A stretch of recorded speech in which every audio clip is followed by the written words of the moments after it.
ফুলশয্যার খাটে গুটিসুটি হয়ে বসে আছে মীরা। মনে একরাশ ভয়, সাথে মাথায় আসছে নানান উল্টাপাল্টা চিন্তাভাবনা। বড় বোনের সাথে বিয়ে ঠিক হওয়া পাত্রের সাথে ঘটনাক্রমে নিজের বিয়ে হয়ে যাওয়ায় স্মৃতিটা নিশ্চয়ই খুব সুখকর নয়। মানে জীবনটা কি তার পুরোই সিনেমা নাকি? বর্তমানে তার মনে চাইছে নীরা মানে তার বোনকে ধরে দুগালে দুইটা ঠাস ঠাস করে চড় মারতে। বেয়াদবের আছাড়ি, তুই বিয়ে করবি না সেটা তো বাবাকে বললেই হতো না। তিনি তার গর্ধবের বুদ্ধি কাজে লাগিয়ে বিয়ের আগের দিন বাড়ি ছেড়ে পালিয়েছেন, আর বলির পাঠা বানানো হয়েছে তাকে। ফুস করে নিঃশ্বাস ছাড়ে সে। যার সাথে তার বিয়ে হয়েছে এখন পর্যন্ত কোনো রকমে কথাবার্তা হয়নি তার সাথে।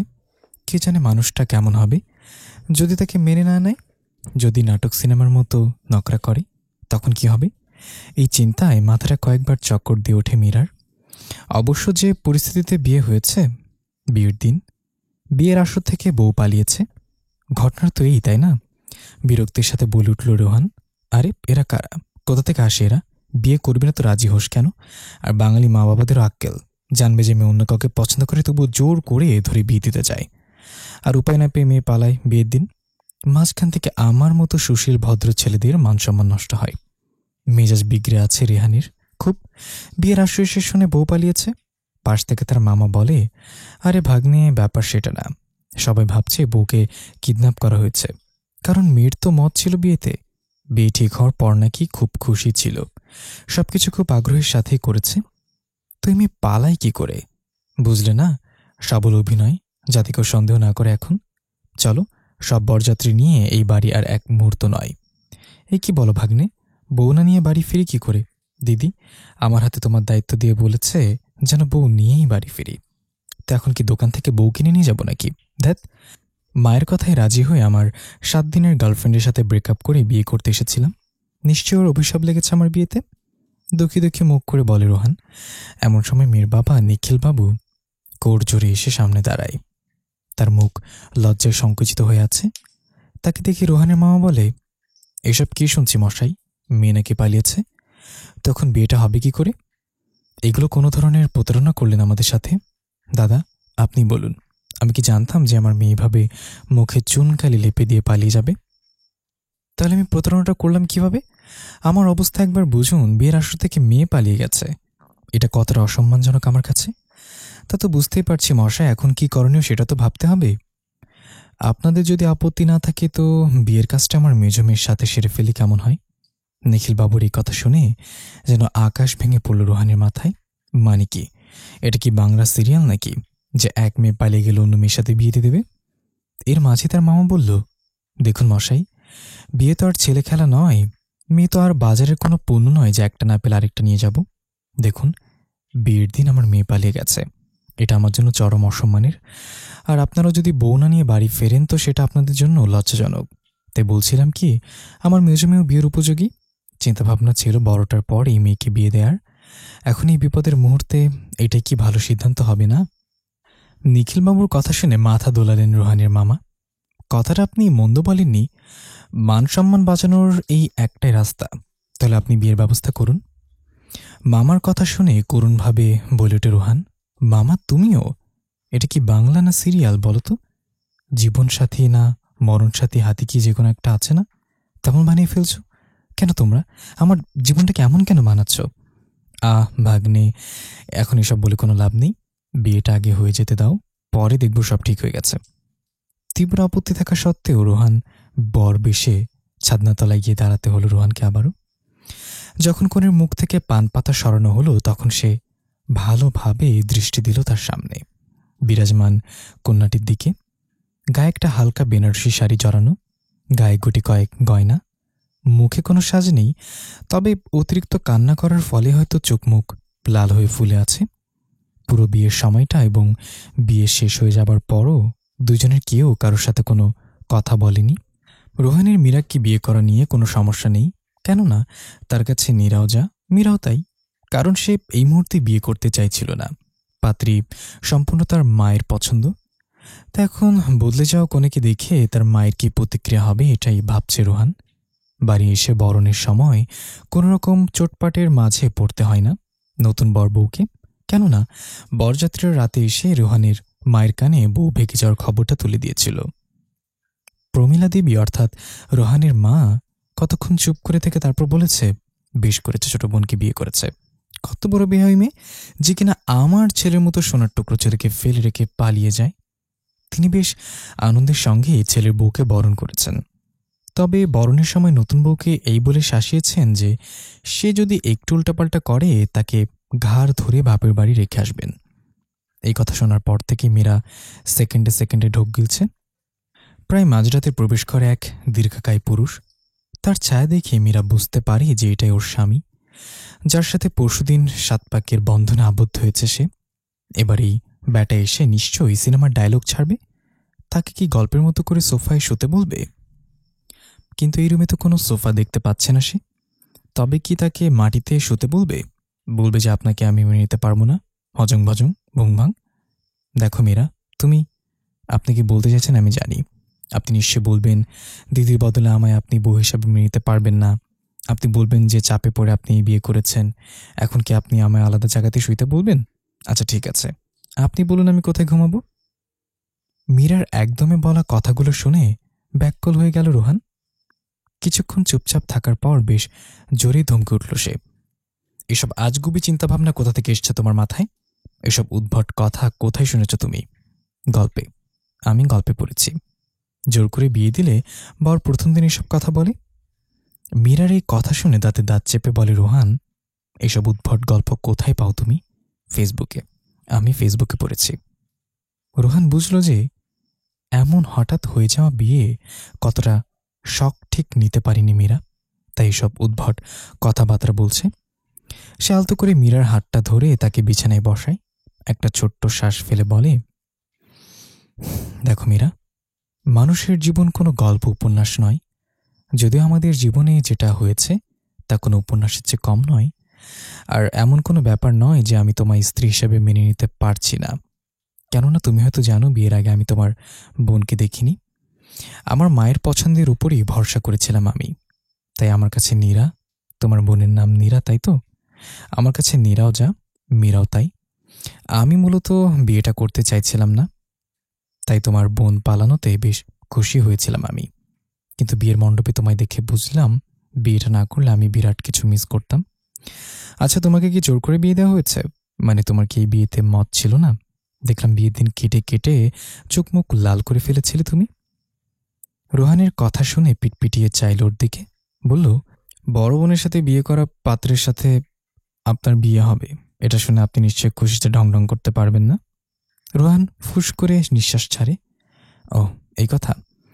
আমি আরো ভাবলাম প্রেমিকাকে ছেড়ে বিয়ে করতে ইচ্ছে হচ্ছে না বলে কেঁদে কেটে সাগর নদী বাঁচাচ্ছ তুমি। মীরার কপাল কুঁচকে এলো, ছোট ছোট চোখ করে বলল, প্রেমিক নামক কোনো বস্তু আমার জীবনে কখনো ছিল না। তোমার চোখ দুটো খুব সুন্দর, তোমার মতো একটা সুন্দর বউ মিস করে যেতাম আমি। এজন্যই তো তোমার বোনকে একটা থ্যাঙ্কস দিতে হচ্ছে। পালিয়ে ভালোই করেছেন উনি। হঠাৎ লোডশেডিংয়ে অন্ধকার হয়ে গেল পুরো রুম। বিছানায় পা গুটিয়ে শুয়ে পড়ল মীরা। একটু পরে সে তার ঘাড়ের কাছে গরম নিঃশ্বাসের উত্তাপ টের পেল সে। তার কোমর আঁকড়ে ধরল শক্ত পুরুষালী হাত। মীরা আস্তে করে বলল, কম্বলটা কোথায় গেল? ঘুমালে আমার জামা কাপড় ঠিক থাকে না। রোহান তার গলায় মুখ গুজে বলল, না থাকুক ঠিক, এভাবেই ঘুমাও। গভীর রাত, দুইজন নরনারীর নিঃশ্বাসে আশপাশ ভারী হয়ে আছে। ঠিক এমন সময় মীরার ফোনে টুং করে মেসেজের টোন বাজল, নতুন জীবনের জন্য শুভেচ্ছা, তোমার বোন ভালোই আছে, তবে এখনো কিছু চোটপাট করছে, বর্ষা আনতে বেশ সময় লাগবে না। রোহান এখন থেকে শুধুই তোমার। মেসেজটা দেখে ঠোঁট কোণে বিদ্রুপের হাসি ফুটে ওঠে মীরার মুখে। মীরা, কোথায় আছো তুমি?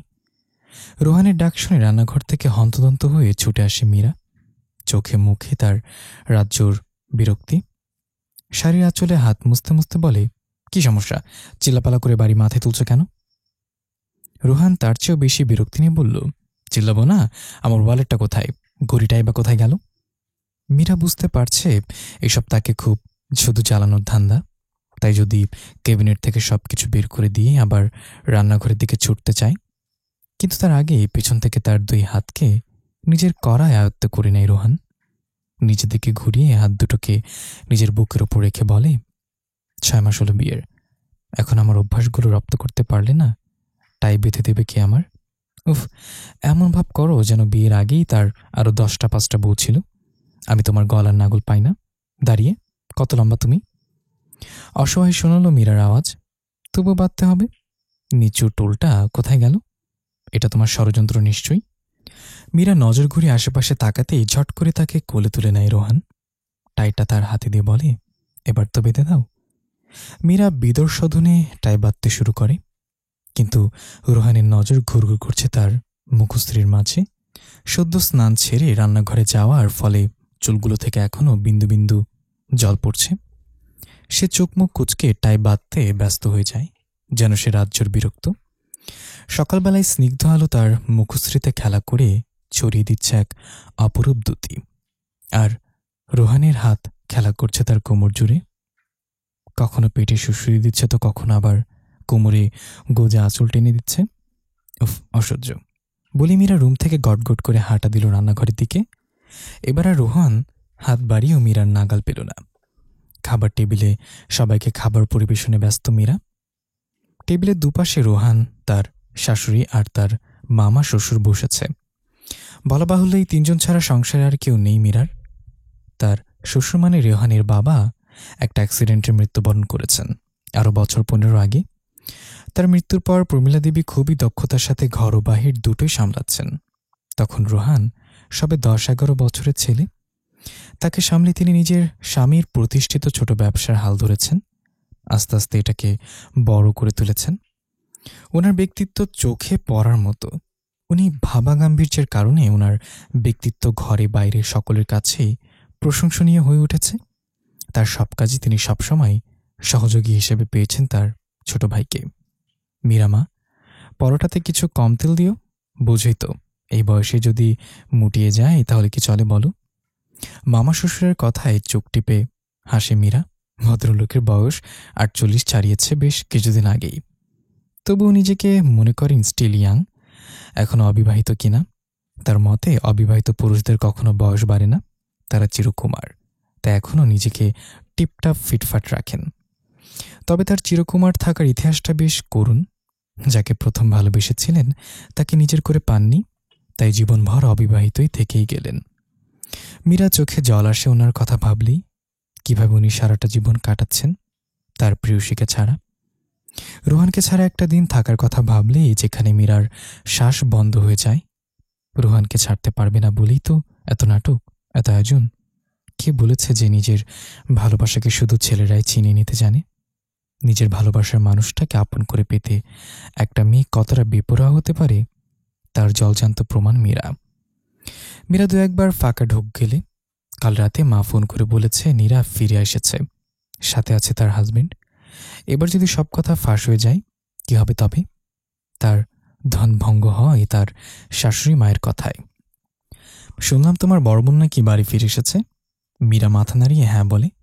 সে একবার আর চোখে তাকায় রোহানের দিকে। না, তার অভিব্যক্তির কোনো পরিবর্তন নেই। একটা স্বস্তির নিঃশ্বাস ফেলে মীরা। তা বোনের সঙ্গে দেখা করে এসোগে, এতদিন পর ফিরলেন উনি। তা দেখবে না আমার রোহানকে বাদ দিয়ে কোন হীরের টুকরো ছেলেকেই বিয়ে করেছেন উনি। ওনার চোখে মুখে স্পষ্ট রাগ আর বিরক্তির আভাস। আহ মা, বাদ দাও তো এসব।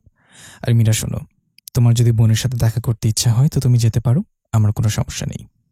মীরা এতস্তত করে বলে, আমার মনে হয় না, না যাওয়াটাই ভালো হবে।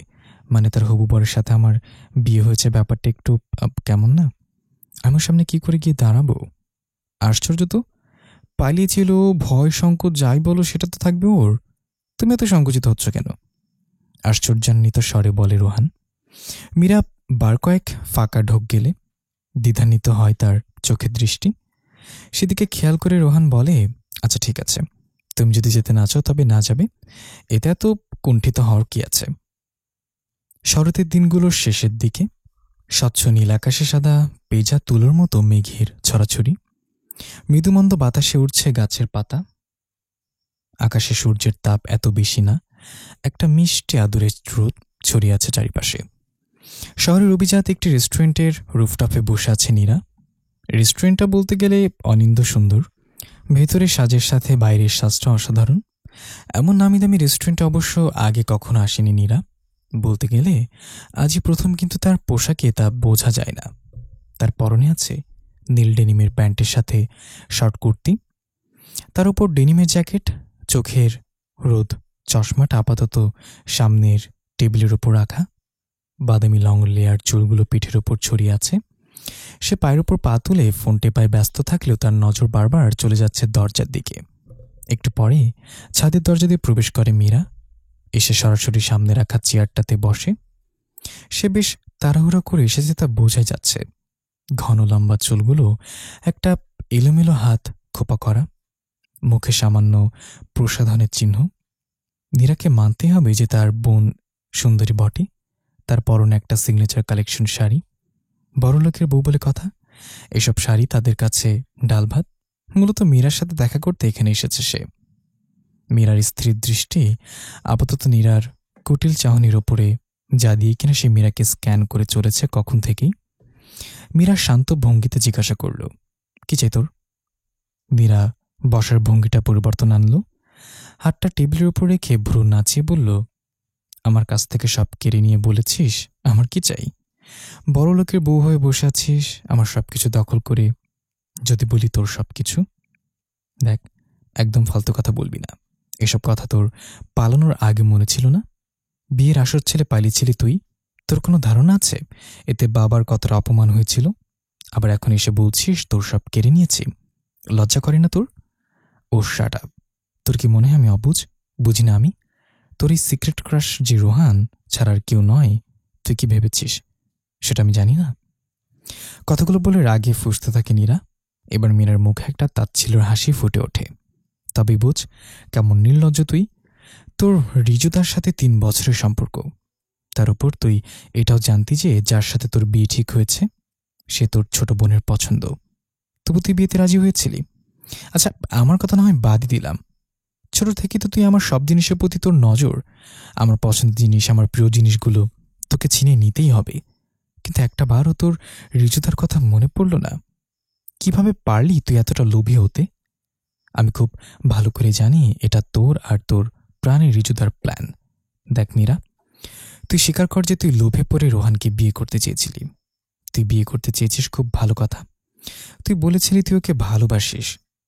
তুই যদি ওকে ভালোবাসতিস তবে এখানে রিজু এলো কোথা থেকে? লজ্জা করে না তোর একজনকে ঠকে আরেকজনের সাথে সংসার বাঁধতে? লজ্জা মাই ফুড। চালচুলহীন রিজুর সাথে সম্পর্কে জড়ানোর চেয়ে রোহানকে বিয়ে করা অনেক ভালো। ছি, এখনো তুই কথা বলছিস?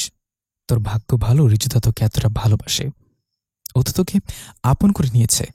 ওর জায়গায় অন্য কেউ হলে তোর মুখে লাথি মেরে চলে যেত। তোর ভাগ্যটা আসলে খুব ভালো। লাস্ট মুহূর্তে আমি তোকে সব ছেড়ে দিয়েছিলাম, কিন্তু ঈশ্বরের কি লীলা দেখ। ভগবান হয়তো আমার জন্য এই রোহানকে বানিয়েছে। তাই লাস্ট মুহূর্তে তুই পালিয়ে গেলি, আমি পালাইনি। তুই আর রিজু মিলে আমাকে কিডন্যাপ করেছিলি। তোর এই গাঁজাখড়ি আলাপ বাদ দে। আমরা সবাই তোর হাতের লেখা চিঠি পেয়েছি যে তুই পালিয়ে গেছিস। এখন এসব উল্টাপাল্টা কথাবার্তা বন্ধ কর আর আমাকে ফোন দিয়ে আর কোনো রকম যোগাযোগ করার চেষ্টা করবি না। তুই কি ভেবেছিস এত শান্তিতে সংসার করতে দেবো তোকে? তোর রোহানকে তোর থেকে আলাদা করতে 2 দিনও লাগবে না আমার। আমি ওকে সব বলবো যে কিভাবে তুই আর রিজু মিলে বিয়ের দিন আমায় কিডন্যাপ করিয়েছিলি। তারপর দেখব কি করে তো সংসারটাকে। মুহূর্তের মধ্যে মীরার চেহারা পাল্টে গেল। টেবিলের উপর থেকে ক্ষিপ্রতার সাথে ছুরিটা উঠিয়ে মীরার গলায় চেপে ধরল। সাথে সাথে মীরার চোখে মুখে চরম আতঙ্ক ফুটে উঠল। সে চোখ বড় বড় করে মীরার দিকে তাকালো, যাকে আপাতত স্বাভাবিক মনে হচ্ছে না। খুন করে ফেলবো, জাস্ট খুন করে ফেলবো আমি তোকে। সারাটা জীবন আমার সাথে কম্পিটিশন করে গেলি।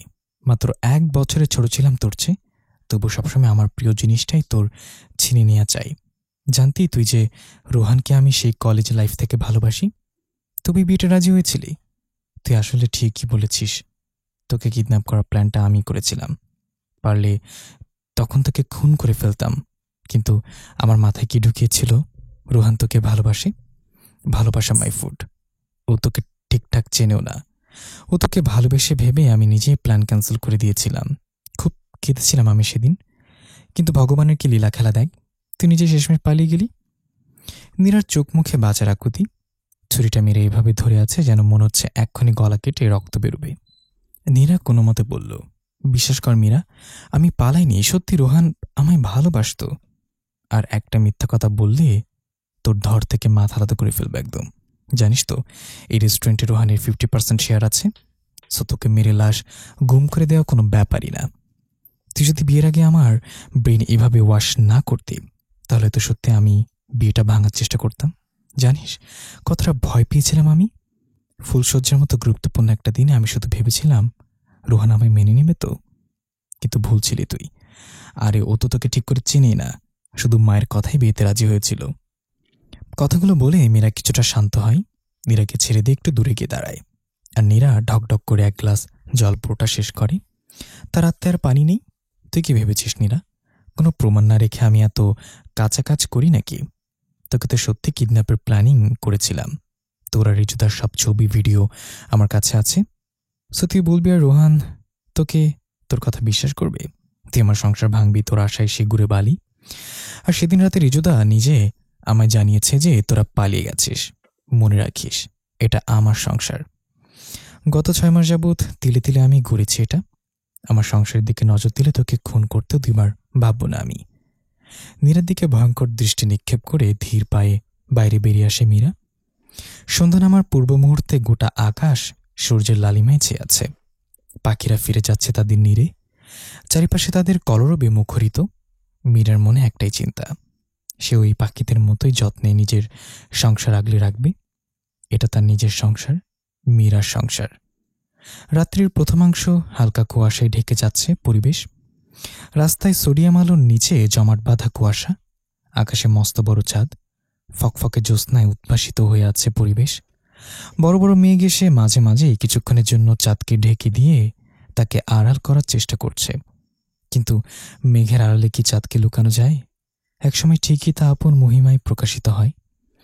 ছাদের নিস্তব্ধ পরিবেশের মাঝে হঠাৎই ঝিঝি পোকার একটানা আওয়াজ কর্ণগোচর হতেই চমকে ওঠে মীরা। ছাদের কিনারায় নজর দিয়ে দেখল বেশ কয়েকদিনের অবহেলায় ওই দিকটা ঝোপের মতো হয়ে আছে। ইদানিং সে কোনো কাজই ঠিকঠাকভাবে করছে না। মনটা হয়ে আছে বিক্ষিপ্ত। সত্যি যদি মীরা না পালিয়ে থাকে তাহলে? নীরার চোখ মুখে দেখে তো মনে হলো না ও মিথ্যা বলছে। মীরার ভাষ্য মতে তাকে কেউ কিডন্যাপ করেছিল। কিন্তু মীরা তো তাকে কিডন্যাপ করার প্ল্যান ক্যান্সেল করে দিয়েছিল। তবে কি রিজুদাকে কিডন্যাপ করেছিল? কিন্তু সেটা নীরার বিয়ের দিন হয়েছিল কি? এটা সে বুঝতে পারছে না। নীরার সাথে তার ভালোভাবে কথা বলা উচিত ছিল। আসলে নীরা তখন ওইভাবে তার সংসার ভাঙার কথা বলায় হুট করেই মাথাটা গরম হয়ে গিয়েছিল। সবকিছু খুব গোলমেলে লাগছে। ধাতব দরজায় খোলার শব্দে মীরা চমকে তাকায় সেদিকে। ছাদের দরজার সামনে তার মামা শ্বশুর গোবিন্দবাবু দাঁড়িয়েছে। মীরার দিকে নজর পড়তেই অপ্রস্তুত ভঙ্গিতে হাসেন উনি। হয়তো ছাদে সিগারেট খেতে এসেছিলেন। এত রাতে ছাদে কেউ থাকবে তা ভাবেননি। বোমা, এই হিমে ছাদে কি করছো? নিচে দেখলাম রোহান তোমায় খুঁজছে, অনেকক্ষণ হলো অফিস থেকে ফিরেছে। ওনার কথা শোনা মাত্রই মীরা তড়িঘড়ি করে নিচে নামতে লাগলো। ঘরে ঢুকেই দেখতে পেল রোহান জামা চেঞ্জ করে ওয়াশরুম থেকে বের হচ্ছে। মীরা সেদিকে নজর না দিয়ে বিছানার উপর থেকে রোহানের ল্যাপটপ ব্যাগটা সরিয়ে চারিদিকে আবছা অন্ধকার। উঁচু দেয়ালের ভেন্টিলেটরের ফাঁক গলে ক্ষীণ আলোর রেখা লুটিয়ে পড়ছে মেঝেতে। মীরা বহু কষ্টে বুকে বুঝে আসা চোখ মেলে তাকালো। তবে সামনে সে নিগ্র অন্ধকার ছাড়া আর কিছুই দেখতে পেল না। খানিক বাদে সে বুঝতে পারল তার হাত দুটো চেয়ারের সাথে বাঁধা অবস্থায় রয়েছে। মীরার মাথায় একটা সূক্ষ্ম যন্ত্রণা সূচের মতো বিচ্ছে। মীরা বোঝার চেষ্টা করল যে সে আছেটা কোথায়। সে তো দুপুরের কেনাকাটা করতে বাইরে বেরিয়েছিল।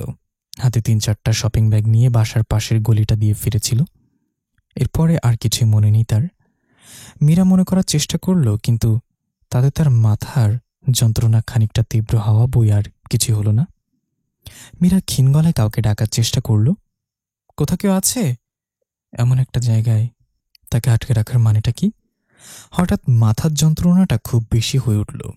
মনে হচ্ছে যেন মাথার পেছনের অংশে কোনো শক্ত আঘাত লেগেছে। তেষ্টা তার গলা শুকিয়ে উঠছে। তবুও গলার স্বরটা আর একটু উঁচু করে বলল, কেউ আছেন? কেউ কি নেই এখানে? কিন্তু কারোর সাড়া পাওয়া গেল না। হতাশ হলো মীরা। হাতের বাঁধনগুলো খোলার চেষ্টা করল, কিন্তু সেগুলো যেন আরও দৃঢ়ভাবে কেটে বসে যাচ্ছে। কতক্ষণ এমন হাত নিয়ে নাড়াচাড়া করতে করতে ক্লান্ত হয়ে গেল সে। নির্জীবভাবে পিঠ এলিয়ে দিল চেয়ারটাতে। তার মাঝে আর শক্তি অবশিষ্ট নেই। সন্ধ্যা প্রায় 7টা। ড্রয়িং রুমে একটা রকিং চেয়ারে বসে বই পড়ে ডুবে আছেন প্রমীলা দেবী। ইদানিং তিনি আর তেমন অফিসে যান না। অফিসের সব কাজ রোহনের হাতে ছেড়ে দিয়েছে নিশ্চিত হয়ে আছেন তিনি। হঠাৎ ঘড়ির দিকে তাকিয়ে সচেতন হলেন তিনি। 7টা বেজে গেল আর এখনও মীরার বাড়িতে ফেরার নাম নেই। কপাল কুঁচকে এলো তার। মীরা তো কখনো সন্ধ্যার পর বাইরে থাকে না।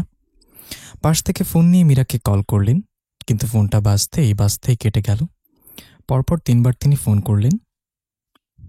প্রতিবারই একই ঘটনা ঘটল। এবার তিনি বেশ চিন্তিত হয়ে উঠলেন। প্রায় দুপুরের আগে মীরা বাড়ি থেকে বের হয়েছিল, এখনো ফেরার নাম নেই, আবার ফোনটাও ধরছে না। মেয়েটার সাথে কোনো বিপদ হলো না তো? প্রমীলা দেবী উপরে উঠে আসেন, তার ভাইয়ের দরজার সামনে দাঁড়িয়ে ডাকলেন, এই গোবিন্দ, ঘরে আছিস? তার গলা কাঁপছে। গোবিন্দবাবু ঘরে কিছু লেখালেখি করছিল। বোনের ডাক শুনে উঠে আসে। কি হয়েছে রে দিদি, তোকে এমন লাগছে কেন? তিনি অস্থির হয়ে বললেন, মীরা কোথায় আছে জানিস? ওকে ফোনে পাওয়া যাচ্ছে না। দুপুরে না মার্কেট করতে গেল, তোর কাছ থেকে অনুমতি নিয়েই না গেল। সেটা তো দুপুরে গেছে আর এখনো ফিরছে না। 7টার বেশি বাজে। তার উপর ফোনটাও ধরছে না। কি একটা অবস্থা বলতো। এত চিন্তা করিস না তো, হয়তো জ্যামে আটকে পড়েছে, তাই দেরি হচ্ছে, এসে যাবে এক্ষুনি। আচ্ছা, এক কাজ কর, রোহনকে ফোন করে জিজ্ঞাসা কর ওর সাথে আছে কিনা। মীরা তো মাঝে মাঝে অফিসে যায়। ভাইয়ের কথায় চিন্তা করল না প্রমীলা দেবীর। জ্যামে থাকলেই কি উনি নিউ মার্কেট থেকে আসতে এত সময় লাগে? কত করে বললেন গাড়িটা নিয়ে যেতে, কিন্তু এই মেয়ে তো গাড়ি নিতেই চায় না। আজ গাড়িটা নিয়ে গেলেও এত চিন্তা হতো না। রোহনকে ফোন দেবে কিনা এই চিন্তা করতে করতে কলিং বেলের শব্দ শুনতে পেল। মুখ থেকে একটা স্বস্তির নিঃশ্বাস বেরিয়ে এলো। হয়তো মীরা ফিরে এসেছে। কিন্তু দরজা খোলা আশ্চর্য হন তিনি, কেননা মীরা নয়, দরজার বাইরে রোহান দাঁড়িয়ে। মায়ের দিকে তাকিয়ে রোহান বলে, আমায় দেখে এমন ভূত দেখার মতো চমকে গেলে কেন?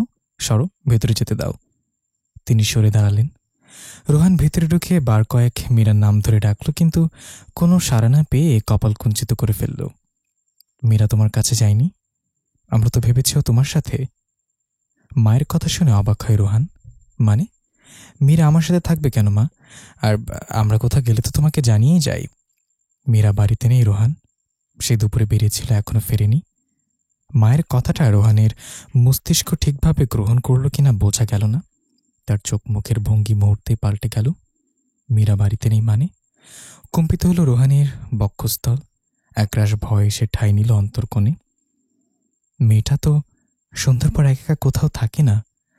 রোহান ফোন বের করে মীরার নাম্বার ডায়াল করল, কিন্তু বিপরীত পাশ হতে কোনো জবাব এলো না। অধৈর্য হয়ে আবার সে কল করতে লাগলো। মীরা ফোন ধরছে না। আমি ফোন করেছিলাম। মুহূর্তেই রোহানের চেহারা যেন রক্তশূন্য হয়ে গেল। তবে নিজেকে যথাসম্ভব শান্ত রাখার চেষ্টা করল সে। ধীরে ধীরে মীরার বাবার বাড়িতে এবং কাছের সব বন্ধু বান্ধবীদের ফোন করল রোহান, কিন্তু কোথাও কোনো রকম খোঁজ পেল না সে। এবার মাকে জিজ্ঞাসা করল, কোথায় গিয়েছিল? আর বলিস না, কিছু টুকটাক কেনাকাটার জন্য দুপুরে নিউ মার্কেট গিয়েছিল। কতবার বললাম গাড়িটা নিয়ে যাও, কিন্তু কে শোনে কার কথা। রোহান হন্তদন্ত হয়ে বাড়ি থেকে বের হয়ে এলো। তার আগে মীরার ফোনের লোকেশন চেক করে নিল।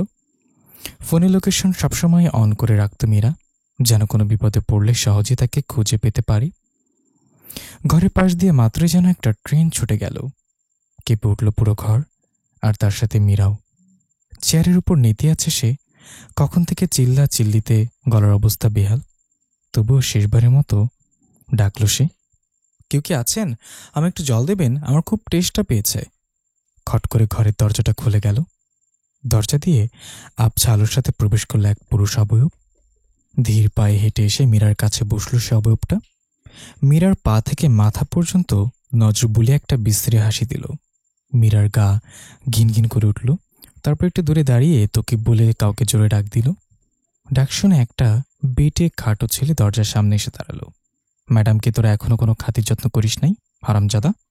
দাঁত চিবিয়ে চিবিয়ে কথাটা বলল লোকটা। মাফ করে দিন ভাই, আপনি তো কইছিলেন ঘরে দরজা না খুলতে। মুহূর্তেই গলার স্বর পাল্টে বলল লোকটা, আহা, তাই বলে তোরা ম্যাডামের পানিও দিবি না? জানো উনি কার বউ? রোহান মজুমদারের বউ। পুরা শহর যারে এক ডাকে চেনে। তার বউয়ের এত অযত্ন, তো আবার আমার ঘরে। মনে বড় কষ্ট পাইলাম। পাশ থেকে পানির বোতলটা উঠিয়ে তা মীরার দিকে এগিয়ে গেল। মীরার হাতের বাঁধনগুলো খুলতে খুলতে বলল, ইস, কি শক্ত করে বেঁধেছিস রে। নরম হাত দুটোতে একদম দাগ পড়ে গেল। মীরা ভয়ে বাকরুদ্ধ হয়ে আছে। তার মাথা কাজ করা বন্ধ করে দিয়েছে। কে এই লোক? কেন তাকে এখানে এনেছে? সে রীতিমতো ভয়ে কাঁপতে শুরু করে দিয়েছে, তবুও নিজেকে যথেষ্ট স্বাভাবিক রেখে জিজ্ঞাসা করল, কে আপনি? আর আমাকে এখানে কেন এনেছেন? লোকটা হাসতে হাসতে জবাব দিল, আরে কুল বৌদি, আপনার সব প্রশ্নের উত্তর আপনি পাবেন। তার আগে আপনার বরটিকে একটু ঘুরিয়ে নেই। মীরা বুঝতে পারল যে রেহানকে তার বিজনেসে টেক্কা দেওয়ার জন্যই কেউ তাকে গুটি হিসেবে ব্যবহার করছে। তাই তাকে এখন শক্ত থাকতে হবে। সে যে ভয় পেয়েছে তা এই লোকগুলোকে বুঝতে দিলে চলবে না। এরই মাঝে লোকটার ফোন বেজে ওঠে। কলকারী ব্যক্তির নাম দেখে লোকটা অট্টহাসিতে ফেটে পড়ে। হাসি থামিয়ে বলে, দেখছেন বৌদি, আপনার পতিদেব কিন্তু বুঝে গেছেন যে আপনি আমার কাছে আছেন। ফোনটা রিসিভ করতে ওপাশ থেকে কারোর চিৎকার শোনা গেল, মীরাকে কোথায় রেখেছিস আহনাফ? আমার আর তোর মাঝে আবার বাইরের কাউকে কেন জড়ালি? সাহস থাকলে আমার সামনে এসে মোকাবেলা কর, ব্লাডি কাওয়ার্ড। আরে এত হাইপার হচ্ছিস কেন দোস্ত? এবার আর বউয়ের বদলে ভুলে তোর শালিকে তুলে আনিনি, তো চিন্তা করিস না, তোর বউয়ের কোনো অযত্ন হবে না আমার কাছে। তুই শালা হারামি তো ওটাই থাকবি। তুই বারবার আমার কাছে হেরে যাওয়ার ভয়ে এই কাকুই কাজ করিস। দম থাকলে সৎভাবে আমাকে হারিয়ে দেখা। মাই ফ্রেন্ড, ভুলে যাস কেন?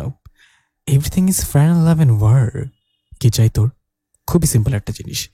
তোর এবারে টেন্ডার কোড যা দিয়ে তুই সরকারি হসপিটাল আর কোয়ার্টার্সের কন্ট্রাক্টটা নিবি, বা তুই এই টেন্ডারটা আমার জন্য ছেড়ে দিতে পারিস। ইম্পসিবল। তোর মতো একটা বাস্টার্ডের হাতে আমি সরকারি এত বড় একটা কাজের কন্ট্রাক্ট ছেড়ে দিতে পারি না। তাহলে বউয়ের কথা ভুলে যা। গতবার তোর শালিকা, তোর না হওয়া বউকে আমার কাছ থেকে বাঁচিয়ে নিয়ে যেতে পেরেছিলি, কিন্তু এবার মনে হয় তোর বউয়ের প্রতি তোর মায়া নেই। কথাটা বলেই মুখ দিয়ে একটা আফসোস সূচক শব্দ করে মীরার দিকে তাকালো Ahnaf. I will just kill you Ahnaf বলে এর আগে পাশের দেয়ালে জোরে আঘাত করল রোহান। তুই কত বড় ভুল করলি এটা তুই তখন বুঝবি আহনাফ। তুই শুধু দেখ। I am waiting for you my dear enemy. তবে মাথায় রাখিস, পুলিশ নিয়ে এলে কিন্তু তোর বউকে আর জানতে পাবি না। বলে কলটা ডিসকানেক্ট করে ফোনটা অফ করে দিল। কাবার্ডের উপরে রাখলো। এখানে ওখানে ছড়িয়ে ছিটিয়ে থাকা শার্ট প্যান্টগুলোকে ঝুড়িতে রাখলো। রোহান বিছানায় বসে নিঃশব্দে মীরার কাজগুলো পর্যবেক্ষণ করছে। কাজ শেষ করে পেছনে ফিরতেই রোহান তাকে চোখের ইশারায় কাছে ডাকলো।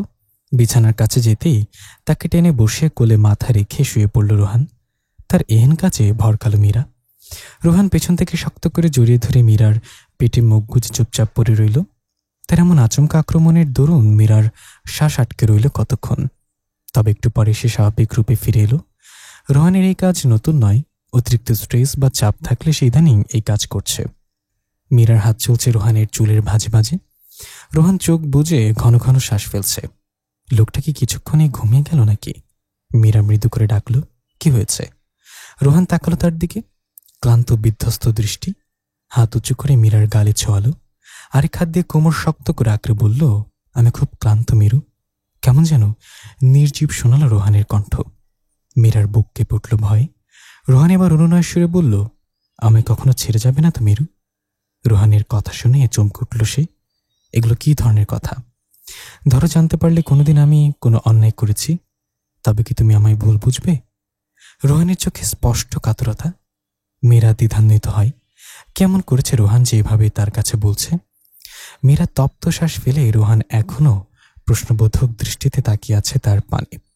মীরা ঝুঁকে এলো তার দিকে, দু চোখের পাতা ঝাপটিয়ে বলল, আমি মানুষটা একান্তই তোমার, তা কি বিশ্বাস হয় না? রোহান তার শুষ্ক ঠোঁটজোড়া ছোঁয়ালো মীরার কপালে। তুমি আমাকে খুবই অসহায় করে ফেলেছ মীরা।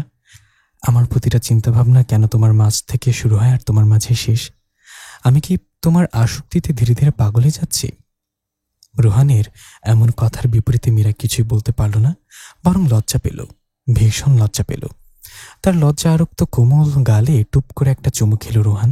নিজের বুকে একটা হাত ঠেকিয়ে অস্থির কণ্ঠে বলল, তোমার এই লজ্জারাঙা মুখও আমায় আহত করেছে ভীষণভাবে। তুমি কি আমার প্রাণ হরণ করতে চাও, আমার প্রাণেশ্বরী? মীরা এবার আর টিকতে পারল না। লোকটা হয়তো আজ তাকে লজ্জা দিয়ে মেরে ফেলার পরিকল্পনা করেছে। রেহানকে এক ধাক্কায় বিছানায় ফেলে দিয়ে তস্ত্র পায়ে ছুটে চলে আসে বাইরে। মীরার দিকে তাকিয়ে ঠোঁটে মৃদু হাসির ঝংকার তুলে রোহান। বিছানা থেকে নেমে এসে মীরার ফোনটা হাতে নেয়, দরজার দিকে খুব সাবধানে নজর বোলায়। তারপর ফোনের কন্ট্যাক্ট লিস্ট থেকে মীরার নাম্বারটাকে ব্লক লিস্টে ফেলে দেয়। তার সাথে সাথে সকল অন্যান্য আননোন নাম্বারগুলোকেও ব্লক করে দেয়, যেন কোনো আননোন নাম্বার থেকে কেউ মীরার সাথে যোগাযোগ করতে না পারে। সবশেষে রিজুর নাম্বারটাকেও ব্লক লিস্টে ফেলে স্বস্তির নিঃশ্বাস ফেলে রোহান। এবার আর মীরার সত্যটা জানার উপায় রইল না। মানুষ এতটা নিচু মন মানসিকতা হতে পারে তা তোমাকে না দেখলে সত্যি জানতে পারতাম না নীরা। কথাগুলো বলে প্রচণ্ড রাগে দপ করে জ্বলে উঠল রিজু। হাতের ফোনটা বিছানায় ছুঁড়ে ফেলে আবার বলল, ছি নীরা, তোমার এতটা অধপতন হবে তা আমি ভাবতে পারিনি। তুমি কিনা এবার মীরার সংসার ভাঙতে উঠে পড়ে লেগেছ। আমার ভাবতে খুব ঘৃণা হয়, তোমার মতো একটা মেয়ে আমার ওয়াইফ। তোমাকে কে বলেছিল আমি বিয়ে করতে? আমি তো ভালো ছিলাম। সেদিন আমার বিয়েটা হয়ে গেলে আজ আমি রাজা রানীর মতো থাকতাম। তুমি আর মীরা আমার জীবনটাকে শেষ করে দিলে। চুপ, একদম চুপ। এতে যখন রানী হওয়ালের জীবন কাটাতে চাও তাহলে আমার সাথে প্রেম করেছিলে কেন? তুমি তো সবই জানতে নীরা, আমি সামান্য বেতনের একটা প্রাইভেট কোম্পানিতে জব করি। ভুল করেছি, জীবনের সবচেয়ে বড় ভুলটা করেছি আমি তোমার সাথে প্রেম করে। যেখানে মীরা হাজব্যান্ডের কিনা নিজস্ব বিজনেস রয়েছে, সাথে নিজের বাড়ি গাড়ি, সেখানে তুমি একটা সামান্য কোম্পানির এমপ্লয়ি। নীরার কথায় আহত হয় রিজু। সে তো এই মেয়েকে ভালোবাসত, তাই তো তার শত অন্যায়ের পরেও তাকে ছাড়তে পারে না। তবু গলার স্বরের পারদ খানিকটা উঁচু করেই বলে, ভুল যখন করেছ তো আর মাসকুল তো দিতেই হবে। তবে সাবধান, মীরাকে একদম এসবের মাঝে জড়াবে না। মীরা এই বিষয়ে কিছুই জানে না। যা করার আমি সব করিয়েছি। নীরা নিজের রাগটা চেপে বসে রইল ঘুম হয়ে। একসময় তার চোখ থেকে দুফোঁটা জল গড়িয়ে পড়ল। কেন কেন সবসময় তার সাথে এমন হয়? সে কেন সবসময় মীরার কাছে হেরে যায়? সবার কাছে মীরা কেন এত ভালো? নিজের দোষটা তার নজরে পড়ে না। সে তো শুধু একটা সুন্দর জীবন চেয়েছিল, হোক না সেটা কাউকে ঠকিয়ে। এই পৃথিবীতে সবচেয়ে খারাপ মানুষটার জীবনেও একটা আলাদা গল্প রয়েছে, যে গল্পে সেই মুখ্য চরিত্র। সে চায় যেন সব ভালো ঘটনা তাকে ঘিরেই আবর্তিত হোক, কিন্তু বাস্তবে কি তা হয়? রাতে খাওয়ার পর বিছানায় বসে ল্যাপটপে কিছু একটা করছিল রোহন। মীরা ঘরে ঢুকেই চট করে ল্যাপটপটা তার সামনে থেকে কেড়ে নিয়ে সুচালো দৃষ্টিতে রোহানের দিকে তাকায়। What is this Meera? আমি কাজ করছি তো। বিস্মিত হয়ে জিজ্ঞাসা করে রোহান। মীরা সাধারণত তার কাজের মাঝে কোনো রকম ইন্টারফেয়ার করে না। মীরা ল্যাপটপটাকে সাইড টেবিলে রেখে দুহাত ভাঁজ করে সরাসরি রোহানের দিকে তাকালো। এক ভুরু উঁচু করে বলল, তোমার না ক্লান্ত লাগছিল? এখন এত রাত জেগে কেন কাজ করছো? রোহান অসহায়ভাবে বলল, আরে ওটা তো মানসিক ক্লান্তির কথা বলছিলাম, আর এমনিতেও তোমার কাছে এলে আমার ক্লান্তি কেটে যায়। এখন দাও তো, ওটা কাজ হচ্ছে আমার। কেন? আপনার কি আমাকে ক্লান্তি রিমুভার মনে হয়? এখন কোনো কাজ নয়, সোজা ঘুম। এই বলে মীরা লাইট অফ করে বিছানায় এসে বসে পড়ল। মীরা রাগী মুখ দেখে রোহানও চুপচাপ শুয়ে পড়ল। মনে মনে ভাবল কি ব্যাপার। রোহান চুপচাপ নিজের হাতটা বাড়িয়ে দিল। মীরা তার হাতের উপর মাথা রেখে ঘুম হয়ে শুয়ে রইল। অন্য হাত দিয়ে মীরার মাথায় হাত বোলাতে বোলাতে বলল, ঘুমিয়ে পড়ো। জানো মীরা, আমার না খুব ইচ্ছে প্রতিদিন কালো শাড়িতে তোমায় দেখা। জানো, কালো শাড়িতে না তোমায় অপূর্ব লাগে। আমি তো চোখই ফেরাতে পারছিলাম না তোমায় দেখে। আস্তে আস্তে হালকা হয়ে এলো রোহানের গলার স্বর। মীরা বুঝল রোহান ঘুমিয়ে গেছে। সে লজ্জায় রোহানের বুকে মাথা গুজে কিছু একটা মনে হওয়ায় মীরা চকিত চোখে মেলে তাকালো। মীরার মনে পড়ল বিয়ের এই 6 মাসে তো সে কোনো কালো শাড়ি পরেনি। ইনফ্যাক্ট সে লাস্ট 10-11 মাস আগে শাড়ি পরেছিল ইউনিভার্সিটির ফাংশনে। হ্যাঁ, সেটা কালো শাড়ি ছিল।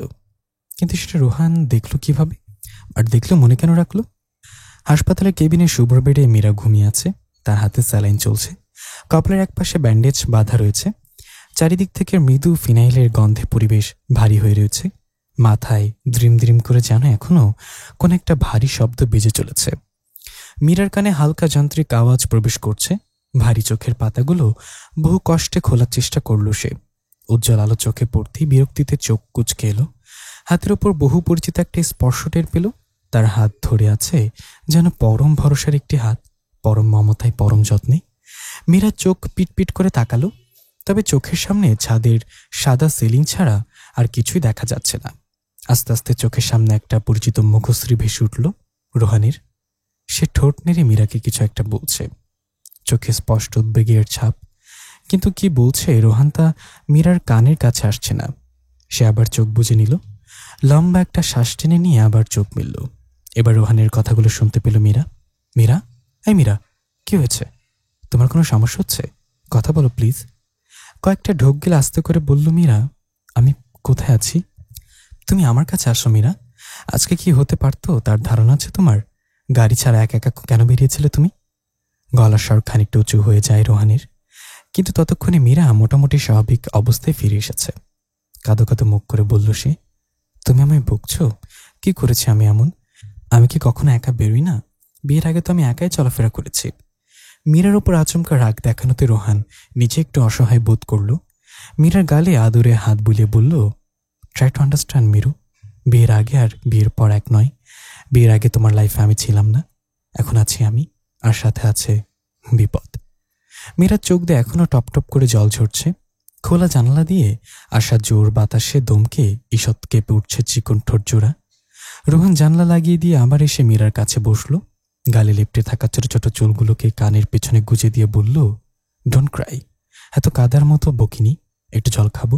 সরি মীরা, তোমার স্যালাইন চলছে, এখন তো কিছু দেয়া যাবে না, একটু পরে খাও। এখন কটা বাজে? নাক টেনে চোখের জল মুছতে মুছতে জিজ্ঞাসা করে মীরা, 12:30? রাত? না, দুপুর 12:30। কিছুক্ষণের জন্য হা হয়ে যায় মীরার মুখ। কোনো রকমে মুখে কথা ফুটে বলে, কাল দুপুরে না আমি বাড়ি থেকে বেরিয়েছিলাম? তুমি প্রায় 10 ঘন্টা সেন্সলেস ছিলে মীরা।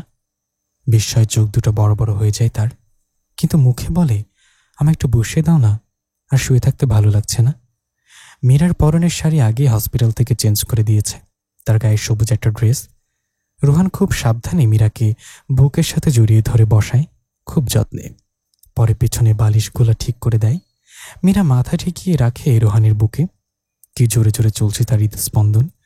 বুকের ভেতরের লাভ ডাব শব্দ যেন ছড়িয়ে পড়ছে মীরার শিরায় উপশিরায়। মীরা এক হাত দিয়ে জড়িয়ে নেয় রোহানের কোমর। মীরার ক্যানোলা লাগানো হাতটাকে আস্তে করে নিজের উপর রাখে রোহান।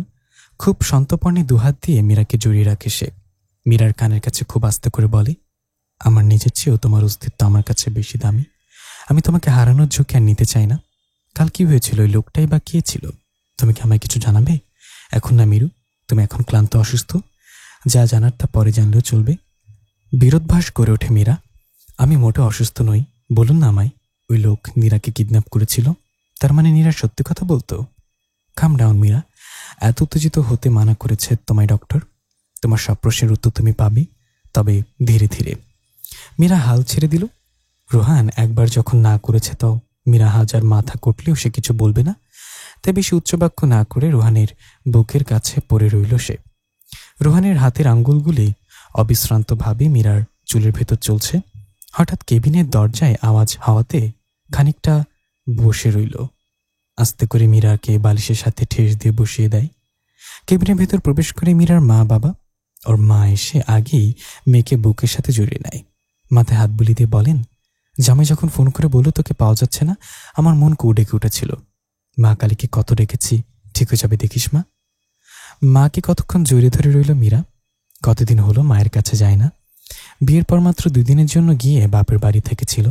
এই 6 মাসের মাঝে মায়ের গা থেকে মিষ্টি অমটা যেন টেনে নিচ্ছে সে। মায়ের বুকে এসেই যেন সকল দুশ্চিন্তার ক্লান্তির অবসান। হঠাৎ মীরার নজর গেল বাবার পেছনে মাথা নিচু করে দাঁড়িয়ে থাকা নীরার দিকে। সাথে সাথে তার মুখভঙ্গি খানিকটা পাল্টে গেল। নীরা ধীরে ধীরে হেঁটে এসে বেডের পাশে টুলটাতে বসল। মৌলিন কণ্ঠে জিজ্ঞাসা করল, কেমন আছিস মীরা? শরীর কি এখনো খুব খারাপ? মীরা মাথা দুলে না বোঝালো। তারপর মায়ের দিকে তাকিয়ে আবার বলে ওঠে নীরা, মা বাবা তোমরা একটু বাইরে যাও তো, আমার মীরার সাথে কথা আছে। নীরার কথা অসন্তুষ্ট হলো রোহান, তবে রাগটাকে দমিয়ে বলল, তোমার ওর সাথে কিসের কথা? ডক্টর ওকে বেশি কথা বলতে এবং স্ট্রেস নিতে বারণ করেছেন। চিন্তা করো না, শুধু মা বাবাকে বাইরে যেতে বলেছি, তুমি থাকতে পারো। আর আমি এমন কিছু বলবো না যাতে মীরার ক্ষতি হয়। তুমি চাইলেই তো আমি তোমার সাথে মীরাকে একা ছাড়তাম না। নীরা অল্প হাসে। তাদের মা বাবা মীরার মুখের দিকে তাকিয়ে কেবিনের বাইরে চলে যায়। মেয়ে আর মেয়ে জামাইয়ের কথা তারা কিছু বুঝতে পারছেন না। মা বাবা বেরিয়ে যেতেই মীরার একটা হাত ধরে বলে, নীরা আমায় ক্ষমা করে দিস রে মীরা। বারবার আমি তোকে ভুল বুঝে গেছি আর কষ্ট দিয়ে গেছি। মীরা একটা ছোট্ট নিঃশ্বাস ফেলে বলে, এতে ক্ষমা চাওয়ার কি আছে? তোর জায়গায় আমি হলেও এভাবেই ভাবতাম ঘটনাটা। সত্যি সেদিন তোকে কিডন্যাপ করা হয়েছিল, তার জন্য নয় রে মীরা। আমি ইচ্ছে করে তোর ভালোবাসার মানুষটাকে কেড়ে নিতে চেয়েছিলাম, তোর সংসার ভাঙার চেষ্টা করেছিলাম। এটা কি কম লজ্জার? তুই নিজের ভুল বুঝতে পেরেছিস, এটাই আমি খুশি মীরা। কিন্তু ফার্দার এই ঘটনা ঘটাতে যাস না কিন্তু। মীরার শেষের কথায় রোহানও ভরকে গেল। কি তেজ রে বাবা! এবার রোহান নীরাকে উদ্দেশ্য করে বলল, পারলে রিজুর কাছে ক্ষমা চেয়ে নিও। ছেলেটা তোমায় সত্যি খুব ভালোবাসে। আমি আমার সব ভুল বুঝতে পেরেছি রোহান। এত অপমান আর অবহেলার পরও রিজুর আমার প্রতি কেয়ারই বুঝিয়ে দেয়, আমার প্রতি ওর ভালোবাসা, আর আমার ভুলটাকে চোখে আঙুল দিয়ে দেখিয়ে দেয়। এই বলে নীরা চোখ থেকে গড়িয়ে পড়া একটা ফোঁটা অশ্রু মুছে নেয়। প্রমীলা দেবী চিন্তায় অস্থির হয়ে আছেন। সেই কোন সকালে রোহান ফোনে মীরার একটা খবর দিয়েছিল, এরপর থেকে আর কোনো পাত্তাই নেই। টেনশনে তিনি পুরো ড্রয়িং রুমের এ মাথা মাথা পায়চারি করে চলেছেন। দরজায় কলিং বেলের শব্দ হতেই পায়ে ছুটে এসে দরজা খুলে দেন তিনি। দরজা খুলতে দেখতে পান মীরাকে। পাজা কোলা করে রোহান দাঁড়িয়ে আছে। মেয়েটার মাথায় ব্যান্ডেজ, একদিনে চোখ মুখ বসে গেছে। ক্লান্ত হয়ে নিশ্চয়ই এভাবে রোহানের বুকের সাথে মিশে আছে। ওনার চোখে জল আসে মেয়েটার অবস্থা দেখে। সরে গিয়ে তাদের ভেতরে ঢোকার জায়গা করে দিলেন তিনি। মীরার অবশ্য শাশুড়ির সামনে এভাবে বরের কোলে চড়ে আসতে লজ্জায় মাথা কাটা যাচ্ছিল। রোহানকে সে বার কয়েক বলেছে নামিয়ে দিতে, কিন্তু এই লোক শুনল তো না।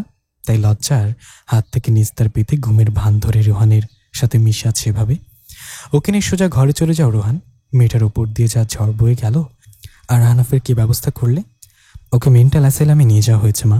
ডক্টরদের ধারণাও পুরোপুরি আউট অফ মাইন্ড। ওর কথা বাদ দাও এখন।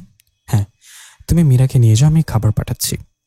মীরা 56 কেজির ভারী শাড়িটাকে নিয়ে রোহান অবলীলায় দোতলায় এসে পড়ল। মীরার বুকে হালকা একটা কিল দিয়ে বলল, তুমি একটা নির্লজ্জ মানুষ। রোহান তার ঠোঁটে চমৎকার হাসি ফুটিয়ে তোলে, প্রাণখোলা হাসি, আর বলে নিজের বউয়ের জন্য এতটুকু তো নির্লজ্জ হওয়াই যায়। রুমে এসে মীরাকে নিয়ে বিছানার কাছে যেতে চাইলে মীরা আচমকা বলে ওঠে, এই এখানে না, এখানে না, সোজা ওয়াশরুমে নিয়ে নামিয়ে দাও। রোহান এবার চোখে মুখে দুষ্ট হাসি ফুটিয়ে বলে, কি ব্যাপার, মাথায় চোট পেয়ে বউটা কি আমার একটু বেশি রোমান্টিক হয়ে গেল নাকি? মীরা কপট রাগ দেখিয়ে বলে, ইস তুমিও না, এবার নামাও আর কাবার থেকে জামা কাপড়গুলো দাও একটু। এসব পাল্টে পরে বিছানায় উঠবো। গা থেকে একটা হসপিটাল গন্ধ আসছে। আচ্ছা ঠিক আছে, কোনো দরকার লাগলে আমাকে বলবে কেমন? মীরা ওয়াশরুম থেকে বেরিয়ে নিজে এসে বিছানায় বসলো। রোহানের দিকে তাকিয়ে বলল, এবার তো কাহিনী বলো। আরে আমায় ফ্রেশ তো হতে দাও। বলেই রোহান ঢুকে গেল বাথরুমে। মীরা তার যাওয়ার দিকে তাকিয়ে একটা দীর্ঘশ্বাস ফেলে। রোহান বেরোতেই মীরা কিছু বলতে নিলে ওকে থামিয়ে দিয়ে বলে ওঠে রোহান, নট নাও, আমি খাবার নিয়ে আসছি, খেতে খেতে শুনবে। মীরা আবারও মুখ গুজে বুক করে বসে রইল। একটু পর রোহান ধোয়া ওঠা গরম ভাতের উপর ঘি ছড়িয়ে দিয়ে সাথে ঝরঝরে আলু ভাজা নিয়ে আসে। প্লেট নিয়ে বিছানার এক কোণায় বসে সুন্দর করে ভাত মেখে যত্ন করে মীরার মুখে তুলে দেয়। মীরা ভাত চিবুতে চিবুতেই বলে, আরে এবার তো বলো।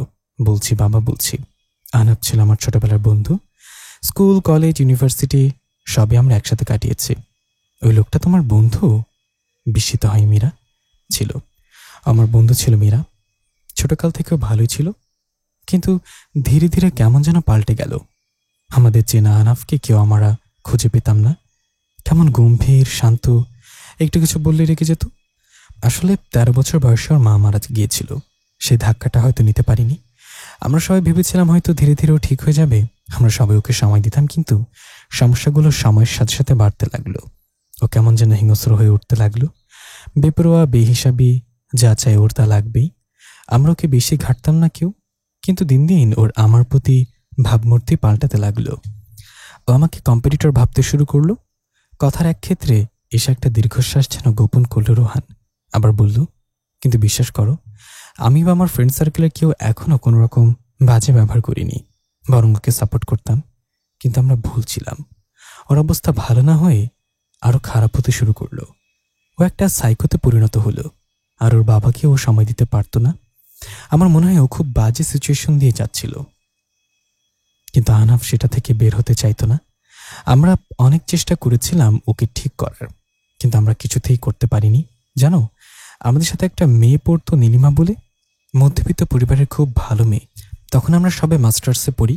আহনাফ পছন্দ করে বসলো ওকে, একদিন সাহস করে প্রপোজও করে বসলো। তারপর কি হলো?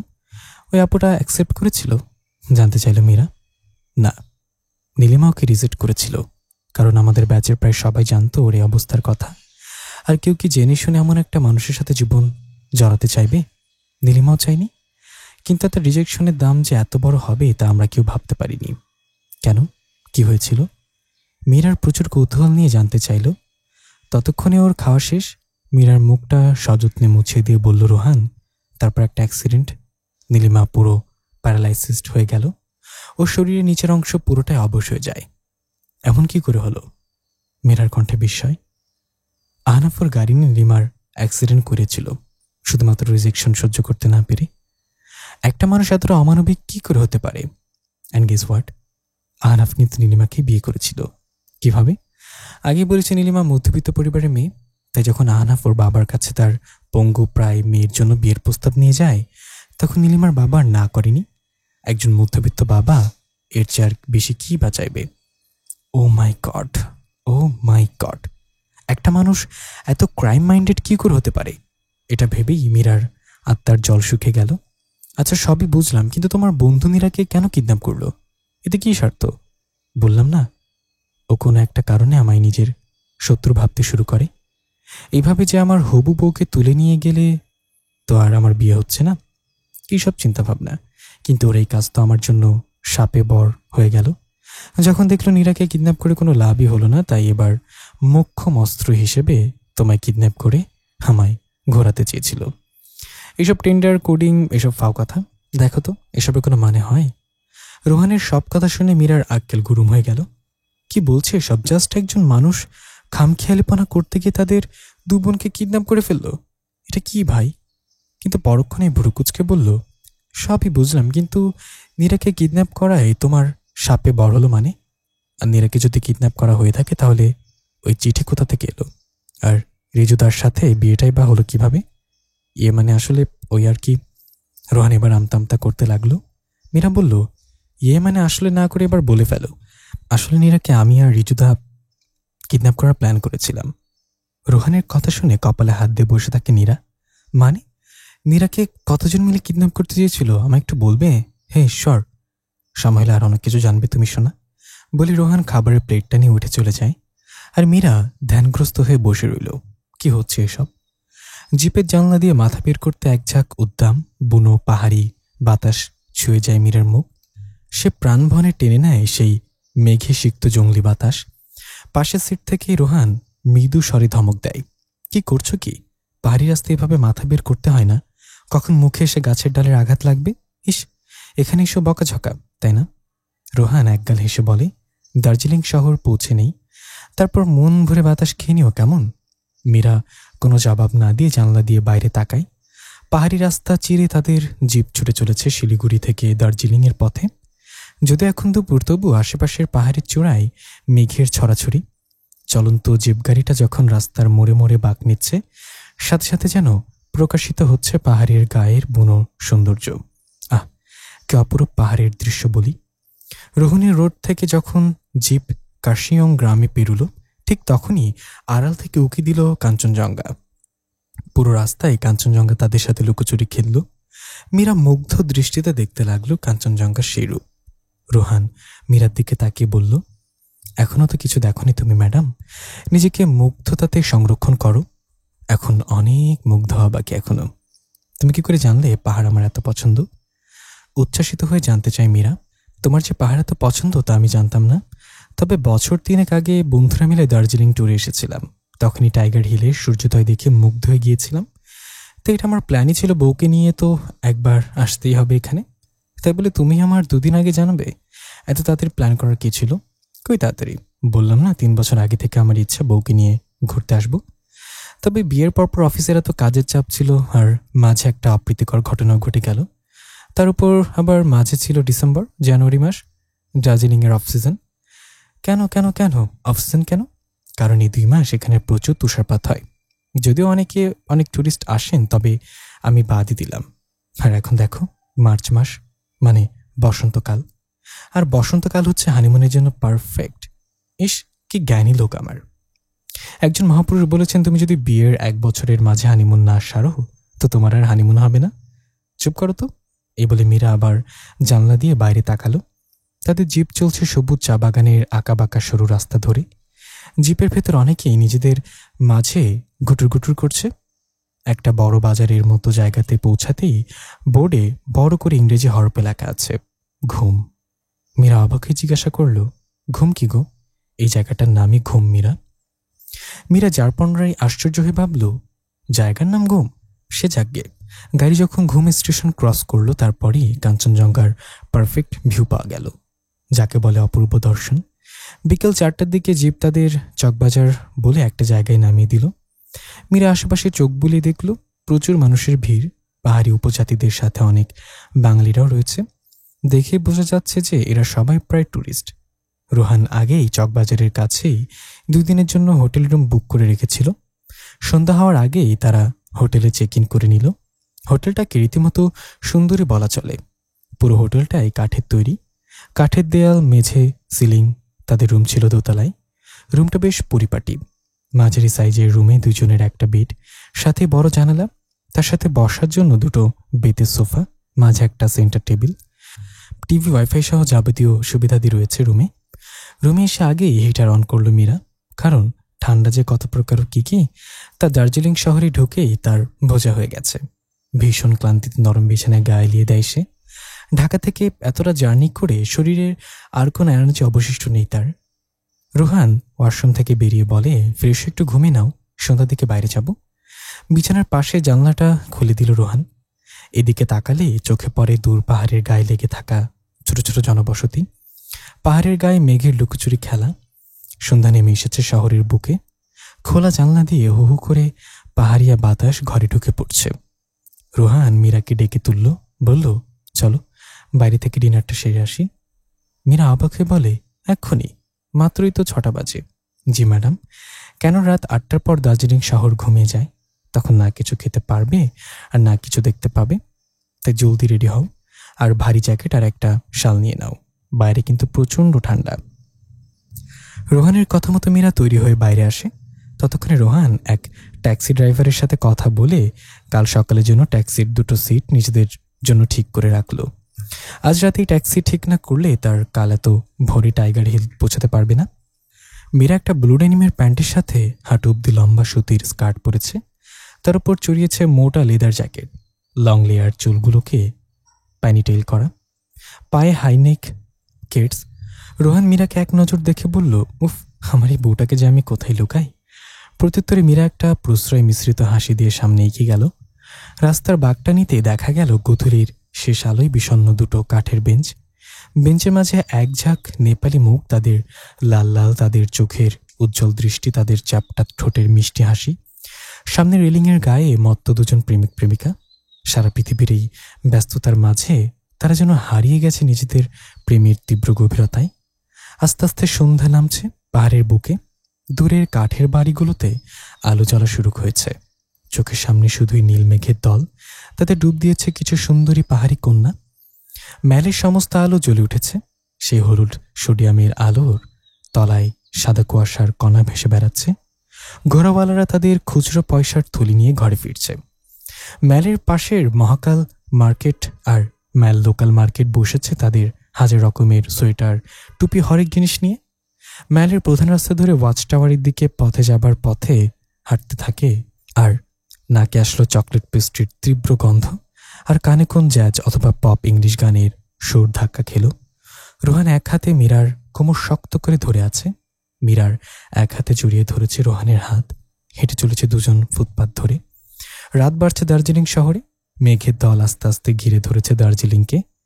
দার্জিলিং বিগ বাজারের দিকে পথে যেতে পারল। পেন্নাং রেস্টুরেন্ট আর ওয়াশিংটন রেস্টুরেন্ট দার্জিলিংয়ের সেরা মোমো এরাই বানায়।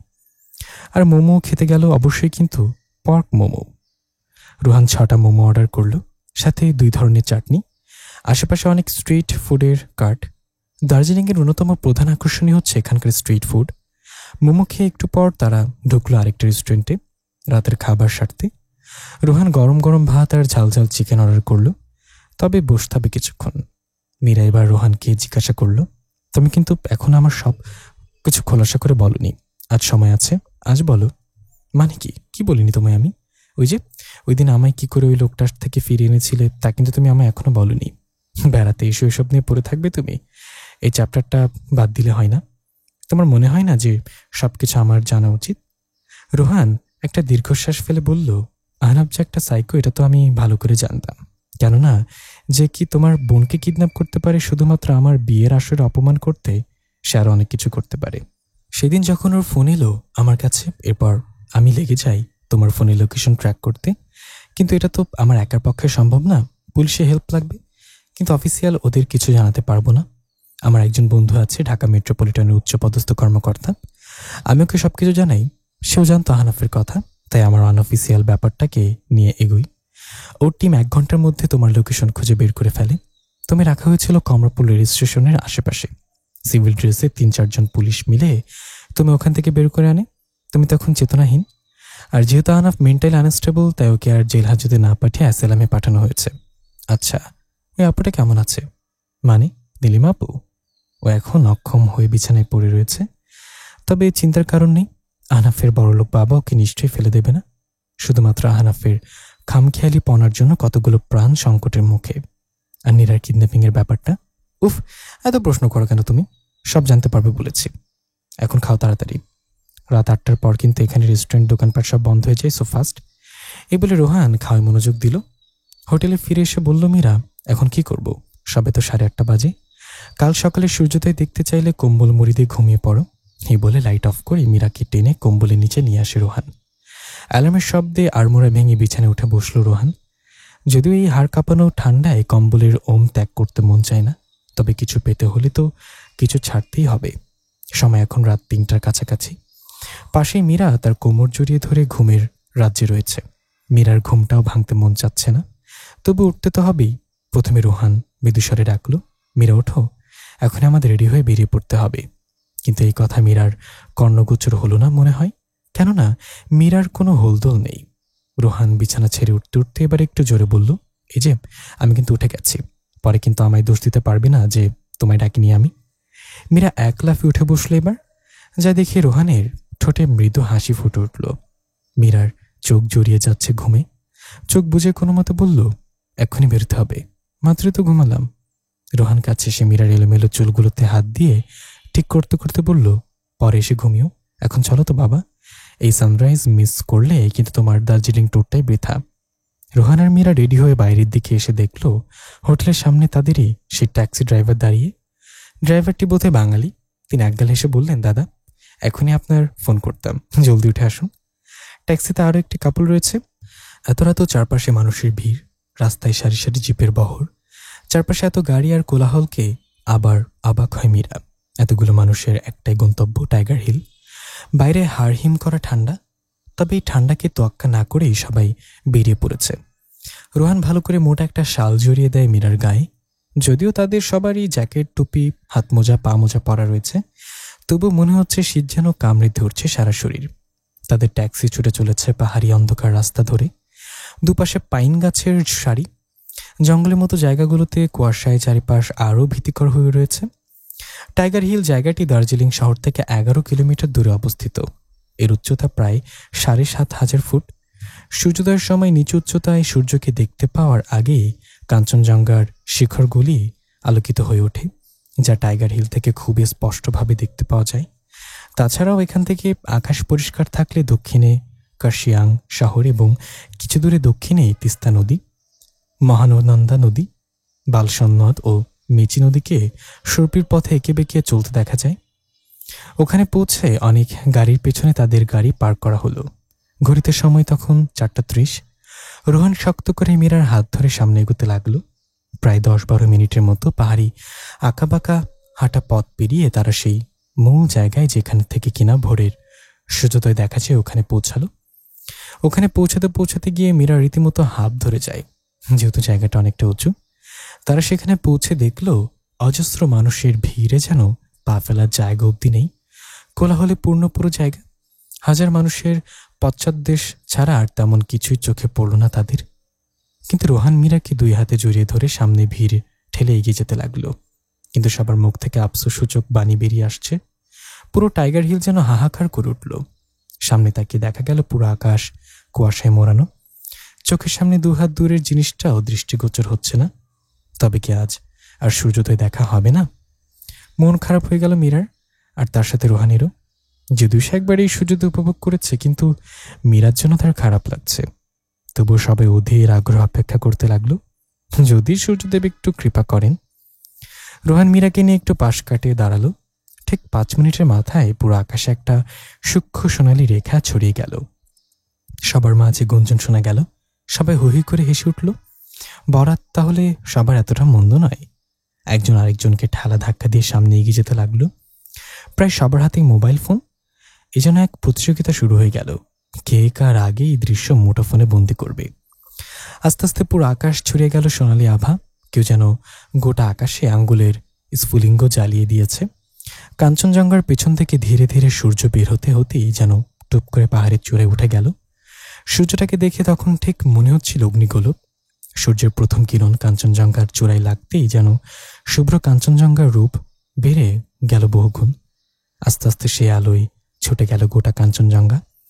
দেখে মনে হচ্ছে যেন কেউ কয়েক গ্যালন গলিত স্বর্ণ ঢেলে দিয়েছে বিশাল পাহাড়টির গায়ে। এইরূপ আসলে বর্ণনাতীত। এইরূপ শুধু দর্শন করেই চক্ষু সার্থক করতে হয়। কাঞ্চনজঙ্ঘাকে পেছনে রেখে যে যার মতো পোর্ট্রেট তুলে নিচ্ছে। ফিরে গিয়ে দেখাবে এবং পোস্ট করে লাইক করবে বলেই সে এক তুলকালাম কাণ্ড বেঁধে গেল চারিপাশে। অনেকে ব্যস্ত হয়ে পড়লেন দূরবীক্ষণ যন্ত্রের সাহায্যে টাইগার হিল থেকে মাত্র 30 রুপিতে কাঞ্চনজঙ্ঘা, হিমালয়, সিকিম, নেপাল সীমান্ত অন্যান্য পাহাড় দেখতে। মীরার মুখ থেকে ঘুম ঘুম রেশ এখনো কাটে যায়নি। সূর্যের আলোয় যখন মীরার গোলাকার মুখটা যেন আরও কমনীয় লাগছে। মীরার উত্তাল করা হাসি যেন রোহানের এক টুকরো সুখ। এ রাঙা আলোয় মীরার মুখখানা দেখে তার মনে হলো এই রূপ রোজ সকালে না দেখতে পেলে সে হয়তো নিঃশ্বাস বন্ধ হয়ে মারাই যাবে। সূর্য দেখা দেবার আগের মুহূর্ত ভোলার নয়। সবাই তাকিয়ে আছে আর অপেক্ষা করছে। সূর্য যখন অলৌকিকভাবে উঁকি দিল, সেই সময় মানুষের অভিব্যক্তির বর্ণনা দেবার ভাষা সত্যি অজানা। টাইগার হিলে সূর্যোদয়ের বর্ণনা অনেকে পড়া হয়েছে, অনেক গল্প উপন্যাসে। এবার নিজেই তা প্রত্যক্ষ করে যেন হতবিহ্বল হয়ে গেল মীরা। ওরা আসলেই সৌভাগ্যবান যে এমন স্পষ্ট সূর্যোদয় দেখতে পেয়েছে, এত কুয়াশার মাঝেও। মীরা বিস্ফোরিত নয়নে তাকিয়ে আছে সেদিকে। তার চোখে মুখে খুশির ঝিলিক দিচ্ছে। এত কাছে থেকে এমন অপরূপ দৃশ্য তার আগে দেখা হয়নি। এত কাছে থেকে সূর্যোদয় দেখতে পেয়ে সূর্য প্রমাণ করতে ভুলল না মীরা। পূর্ব দিকে হাত জোর করে মনে মনে জপে নিল সূর্য প্রণাম মন্ত্র। মীরা রীতিমতো রোহানকে জাপটে ধরে উচ্ছ্বাসিত গলায় বলল, thank you, thank you, thank you, thank you very much. Oh my God, এত সুন্দর কেন? রোহান হেসে ফেলল, বলল, কারণ তুমি যে দেখছো তাই। মীরা রোহানের হাতে মৃদু একটা চট দিয়ে বলল, ইস, যা থক দেও। টাইগার হিলে ভোর থেকেই ফ্ল্যাক্সে করে চা কফি বিক্রি করে অনেকেই। এই হাড় কাঁপানো ঠান্ডায় তো এমন গনগনে গরম কফিই তো চাই। রোহান বিশ্বপিত করে 2 কাপ কফি নিয়ে নিল। এই ঠান্ডায় গরম কফির কাপে চুমুক, আহা, যেন অমৃত। রোহান তার আর মীরার একটা সেলফি তুলে নিল। হাজার হোক প্রথমে একসাথে বেড়াতে আসা বলে কথা। নিচে নেমে এসে ট্যাক্সি খুঁজে পেতে বেশি বেগ পেতে হলো না তাদের। সামনেই ছিল সাতাশা কাপলটির সাথে গাড়িতেই পরিচয় সেরে নিয়েছিল তারা। শুভদীপ আর জুন এসেছে কোচবিহার থেকে। এটা তাদেরও বিয়ের প্রথম ঘুরতে আসা। তারা আসতেই শুভদীপ বলল, আরে দাদা, এত ভয় পেয়েছিলাম কুয়াশা থাকায়, ভেবেছিলাম বউকে নিয়ে টাইগার হিল আসাটাই বুঝি বৃথা হয়ে গেল। রোহান সম্মতি জানিয়ে বলল, তা আর বলতে। সকাল 10টার দিকে একটা হোটেলে ব্রেকফাস্ট সেরে রোহান আর মীরা হাঁটতে শুরু করল মহাকাল মন্দিরের উদ্দেশ্যে, যা কি চকবাজার থেকে খুব একটা দূরে নয়। দার্জিলিংয়ে বসবাসকারীদের মধ্যে বেশিরভাগই হিন্দু, এরপর আসে বৌদ্ধ ধর্ম। অন্যান্য ধর্মের লোকজনও বেশ আছে, কিন্তু নেপাল থেকে আসা লোকজনের মধ্যে হিন্দু আর বৌদ্ধ ধর্মেরই লোক বেশি। তিব্বতীরা সকলে বৌদ্ধ। তাই দার্জিলিংয়ে বৌদ্ধ গুফার পাশাপাশি হিন্দু মন্দিরও রয়েছে। এর মধ্যে প্রাচীনতম দিক থেকে মহাকাল মন্দির আর সিংহাদেবীর মন্দিরের কথা বলা যায়। এটি দার্জিলিংয়ের অন্যতম একটি দর্শনীয় স্থান ও অনেক পুণ্যার্থীদের জন্য তীর্থস্থান হিসেবে গণ্য। দার্জিলিং ম্যালের চৌরাস্তা পেরিয়ে 2টো রাস্তা, নেহেরু রোড আর ভানুভুক্ত রোড, একটা গাছপালায় ঘেরা পাহাড়কে আবিষ্টন করে দুদিকে চলে গেছে। ওই পাহাড়টাই বিখ্যাত অবজারভেটরি হিল। ডান দিকের রাস্তাটা পাহাড়টা ঘিরে চলে গেছে দূরে। পাশে অসংখ্য দোকান। এটাই মহাকাল মার্কেট। ডান পাশে খাদ। এই খাদের ওপারে পাহাড়ের গায়ে ধাপে ধাপে দার্জিলিং শহরের বাড়ি ঘরের সুন্দর দৃশ্য। দোকানগুলোর পাশ দিয়ে কিছুটা গিয়ে রাস্তার বাঁ পাশে কয়েক ধাপ সিঁড়ি দিয়ে উঠে একটা চড়াই রাস্তা। এই চড়াই আঁকাবাঁকা হয়ে উঠে গেছে পাহাড়টার মাথায়। এটাই মহাকাল মন্দিরের রাস্তা। যদিও চড়াইটা অনেকটা উঁচু, তাহলেও 10-15 মিনিটেই পৌঁছানো যায় উপরে। রাস্তার দুপাশে ঘন সবুজ উঁচু উঁচু গাছ পাহাড়টাকে সাজিয়ে রেখেছে। রাস্তার দুধারে নানান রঙের প্রেয়ার ফ্ল্যাগ লাগানো। এটা দার্জিলিংয়ের অন্যতম বৈশিষ্ট্য। মহাকাল মন্দিরের পরিসরে ঢোকার আগে সাই বাবা, গণেশ প্রভৃতি মন্দির। এই মন্দিরগুলো পেরিয়ে আরও বেশ কয়েক ধাপ সিঁড়িতে উঠে ডান দিকে কালী মন্দির, তারপরে সিংহবাহিনী। আর একটু উঁচুতে উঠলেই সামনে তোরণ। মীরা যাওয়ার সময় সব মন্দিরের সামনে একবার করে মাথা ঠুকে যাচ্ছিল। তোরণের ডান দিকে ড্রাগনের মূর্তি, পাশে আর এক মন্দির। তোরণ পোড়ালে সামনে মহাকাল মন্দির, মাঝারি মাপের প্রাঙ্গণে মন্দির। মন্দিরের দেয়ালের গায়ে কালো পাথরের শিবলিঙ্গ, তার নিচে 3টা সোনার আবরণে ঢাকা ছোট্ট আকারের শিবলিঙ্গ। মন্দিরের একপাশে বৌদ্ধ চড়তেন। এই লিঙ্গ স্বয়ম্ভু, মানে যা কিনা নিজে সৃষ্টি হয়েছে লিঙ্গ। শিবলিঙ্গের নিচে 3টি লিঙ্গ ব্রক্ষা, বিষ্ণু ও মহেশ্বর। মীরা চারিদিকে ভালো করে নজর দেয়। মন্দিরটির সৌন্দর্য এক কথায় অনবদ্য। মীরা জিজ্ঞাসা করে রোহানকে, মন্দিরটা অনেক পুরনো, তাই না? তা তো বটেই। আমি যতদূর শুনেছি 1765 সালেই অবজারভেটরি হিলে বৌদ্ধ গুলফা তৈরি করেন বৌদ্ধ লামা দর্জে রিংজিং। মহাকাল অর্থ শিব। লিঙ্গের মাথার উপরে ডান দিকে সোনার ছোট গণেশ মূর্তি, পাশে ছোট বুদ্ধ মূর্তি ও আরও বৌদ্ধ মূর্তি রয়েছে এই 3 লিঙ্গের উপরে বা পাশে। একই সঙ্গে হিন্দু পুরোহিত বৌদ্ধ লামা দুপাশে বসে পূজা করছেন। রোহান আরও বলল, দার্জিলিং নামের এই গোলফা থেকে এই শহরের নাম হয়েছে দার্জিলিং। পরে ইংরেজরা এটাকে দার্জিলিং নাম দেয়। 1815 সালে নেপাল দার্জিলিং আক্রমণ করলে গোর্খারা এই গোলফাতে লুটপাট চালায়। গোলফা ধ্বংস হয়। পরে এটি নিচে ভুটিয়া বস্তিতে স্থানান্তরিত করা হয়। মীরা শুধু শুনে যাচ্ছে রোহানের কথা, তার কথা বলতে মন চাইছে না। রৌদ্রোজ্জ্বল দিনে এই অবজারভেটরি হিলের উপর থেকে কাঞ্চনজঙ্ঘার সমেত অন্য তৃষ্ণা সিংহগুলো দেখতে পাওয়া যায়। মন্দিরের চাতাল থেকে স্পষ্ট কাঞ্চনজঙ্ঘা দেখতে পেল তারা। সেটার দিকে তাকিয়ে মীরার মনে হলো, ইস, এখানেই থেকে যেতে পারলে মন্দ হতো না। মন্দিরে পূজা করতে এসেছে অনেকেই। পাথরের মেঝের উপরে এই মন্দির। মীরা রোহান ভক্তি ভরে মন্দিরে প্রমাণ করে। মনে লাভ মন্দির থেকে বেরিয়ে তারা একটা লোকাল ট্যাক্সি নিয়ে যায় বাতাসিয়া লুপ ও ঘুম স্টেশনের উদ্দেশ্যে। মন্দির থেকে অলস পায়ে হাঁটতে হাঁটতে বাইরে বেরিয়ে আসে তারা। নিজের দিকে বেশ অনেক দোকানপাট নিয়ে গড়ে উঠেছে মহাকাল মার্কেট। এখানে পাওয়া যায় লোকাল নানান রকম শীত পোশাক, গয়নাগাঠি এবং নিত্য প্রয়োজনীয় জিনিসপত্র। মীরা ফড়িংয়ের মতো তিরিং বিরিং করতে করতে বাড়ির সবার জন্য কেনাকাটা করতে শুরু করে। রোহান লক্ষ্য করল, আপাতত দৃষ্টিতে শান্ত চুপচাপ মেয়েটা আসলে কতটা প্রাণবন্ত। বেড়াতে এসে যেন মীরা একটা খোলস মুক্ত হয়েছে। কখন থেকে হাত নাড়িয়ে নাড়িয়ে বক বক করে যাচ্ছে রোহানের সাথে। কখনো কখনো নিজে নিজে হেসে হেসে উঠছে। বাতাসে মৃদু উঠছে ওর মুখের দুপাশে পড়ে থাকা কগাছি চুল। রোহান মুগ্ধ দৃষ্টিতে লক্ষ্য করে যাচ্ছে ওর প্রতিটি অঙ্গি ভঙ্গি, যেন চোখ দিয়ে মেপে নিচ্ছে মীরার 2 ঠোঁটের ভাঁজ, চোখের খাজের গভীরত্ব বা অতিরিক্ত হাসির দমকে কেমন ছলছল করছে ওর চোখ জোড়া। মীরা হঠাৎই রোহানের দিকে তাকিয়ে অপ্রতিভাবে হয়ে যায়। থতমত খেয়ে বলে, কি দেখছো ওভাবে? রোহান ঘন হয়ে আসা আওয়াজে জবাব দেয়, তোমাকে। চোখের তারা এখনো মীরার মুখের ওপর স্থির। নিষ্পলক দৃষ্টি দিয়ে যেন শুষে নিচ্ছে ওর অন্তরাত্মা। মীরার অপ্রস্তুত হয়, লজ্জায় গাল গরম হয়। ফর্সা মসৃণ ত্বক ভেদ করে লালিমা দেখা দেয় গালে। মীরা মুখ অন্যদিকে ফিরিয়ে বিড়বিড় করে, ইস। কথা প্রসঙ্গ পাল্টাতে বলে মীরা, তোমার হাতে ওটা কি? It's surprise for you. সরাসরি না বলে ঘুরিয়ে উত্তর দেয় রোহান। মীরা আর কিছু জিজ্ঞাসা করে না। ওর হাতটা আলগোছে ধরে হাঁটতে থাকে। তাদের পরবর্তী গন্তব্য বাতাসিয়া লুপ ও ঘুম স্টেশন। দার্জিলিং গিয়েছেন অথচ বাতাসিয়া লুপে যাননি এরকম ভ্রমণপ্রেমীর সংখ্যা নেহাতি খুব কম। দার্জিলিংয়ের এক নয়নাভিরাম দৃশ্য এখানে উপভোগ করা যায়, যা কতটা অসাধারণ তা নিজের চোখে না দেখলে ধারণা করাটা কঠিন। দার্জিলিংয়ের বিখ্যাত টয় ট্রেনে বসে গেলে বাতাসিয়া লুপে আসতেই হবে। হিলকাট রোডে অবস্থিত বাতাসিয়া লুপ দার্জিলিংয়ের অন্যতম জনপ্রিয় পর্যটন কেন্দ্র। শহর থেকে দূরত্ব মাত্র 5 কিলোমিটার। ট্যাক্সিতে করে সময় লাগবে মাত্র 20 মিনিট। সমুদ্রপৃষ্ঠ থেকে 6700 ফুট উঁচুতে দার্জিলিং শহরটি। তাই বাতাসিয়া লুপ এবং রেল স্টেশন বা রেল লাইনও অনেক উপরে।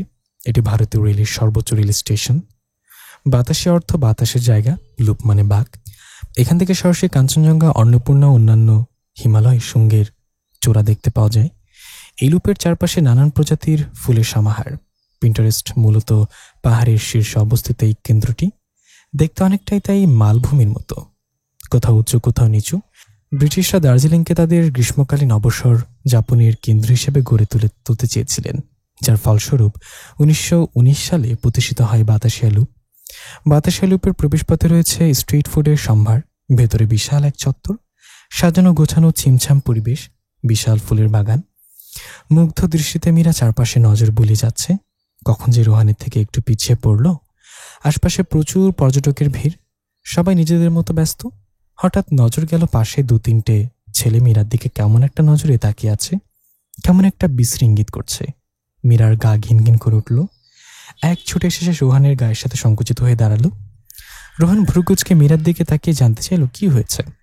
তারপর মীরার দৃষ্টি অনুসরণ করে সামনে তাকাতেই সেও ছেলেগুলোকে দেখতে পেল। রোহান এক হাতে মীরার কোমর জড়িয়ে ধরে নিজের সাথে মিশিয়ে নিল। আকস্মিক ঘটনায় মীরা হতভম্ব হয়ে গেল। সাথে সাথে রোহান মীরার কপালে একটা চুমু এঁকে দিল। মীরা বিস্মিত, নির্বাক, লজ্জায় কান গরম হয়ে উঠেছে। নিজেকে সামলে নিয়ে চোখ পাকিয়ে বলল, ইস, কি হচ্ছে এটা? এত এত লোকের সামনে। You don't need to worry about me.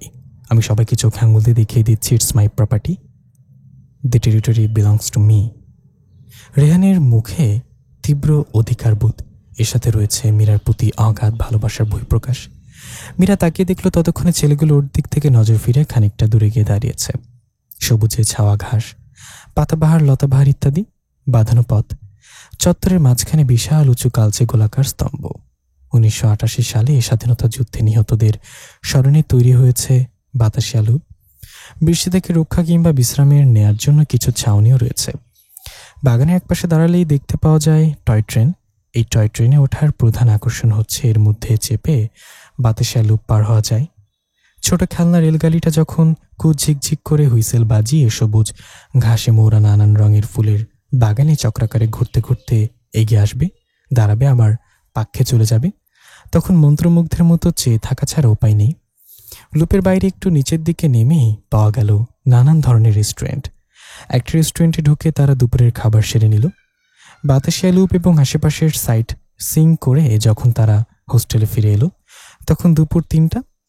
রুমে ঢুকেই বেডে শরীর এলিয়ে দিল মীরা। রোহান সোজা ওয়াশরুমে ঢুকে গেল। 10 মিনিট পর বেরিয়ে এলো। বেশি সময় নেই, সব প্যাকিং করে নাও, আমাদের বেরোতে হবে। মীরা অবাক হয়ে বলল, মাত্রই তো ফিরলাম, এখন আবার কোথায় যাব? তা সবকিছু প্যাকিং করো। রোহানের মুখে দুষ্টমি মাখানো হাসি। মীরা এবার বিভ্রান্ত হয়।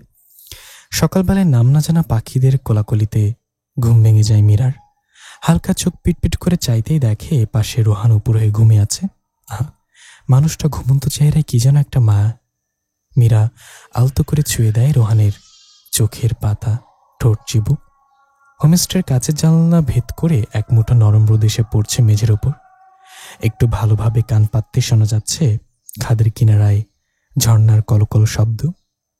মন এক অন্যরকম ভালো লাগার আচ্ছন্ন হয়ে আছে।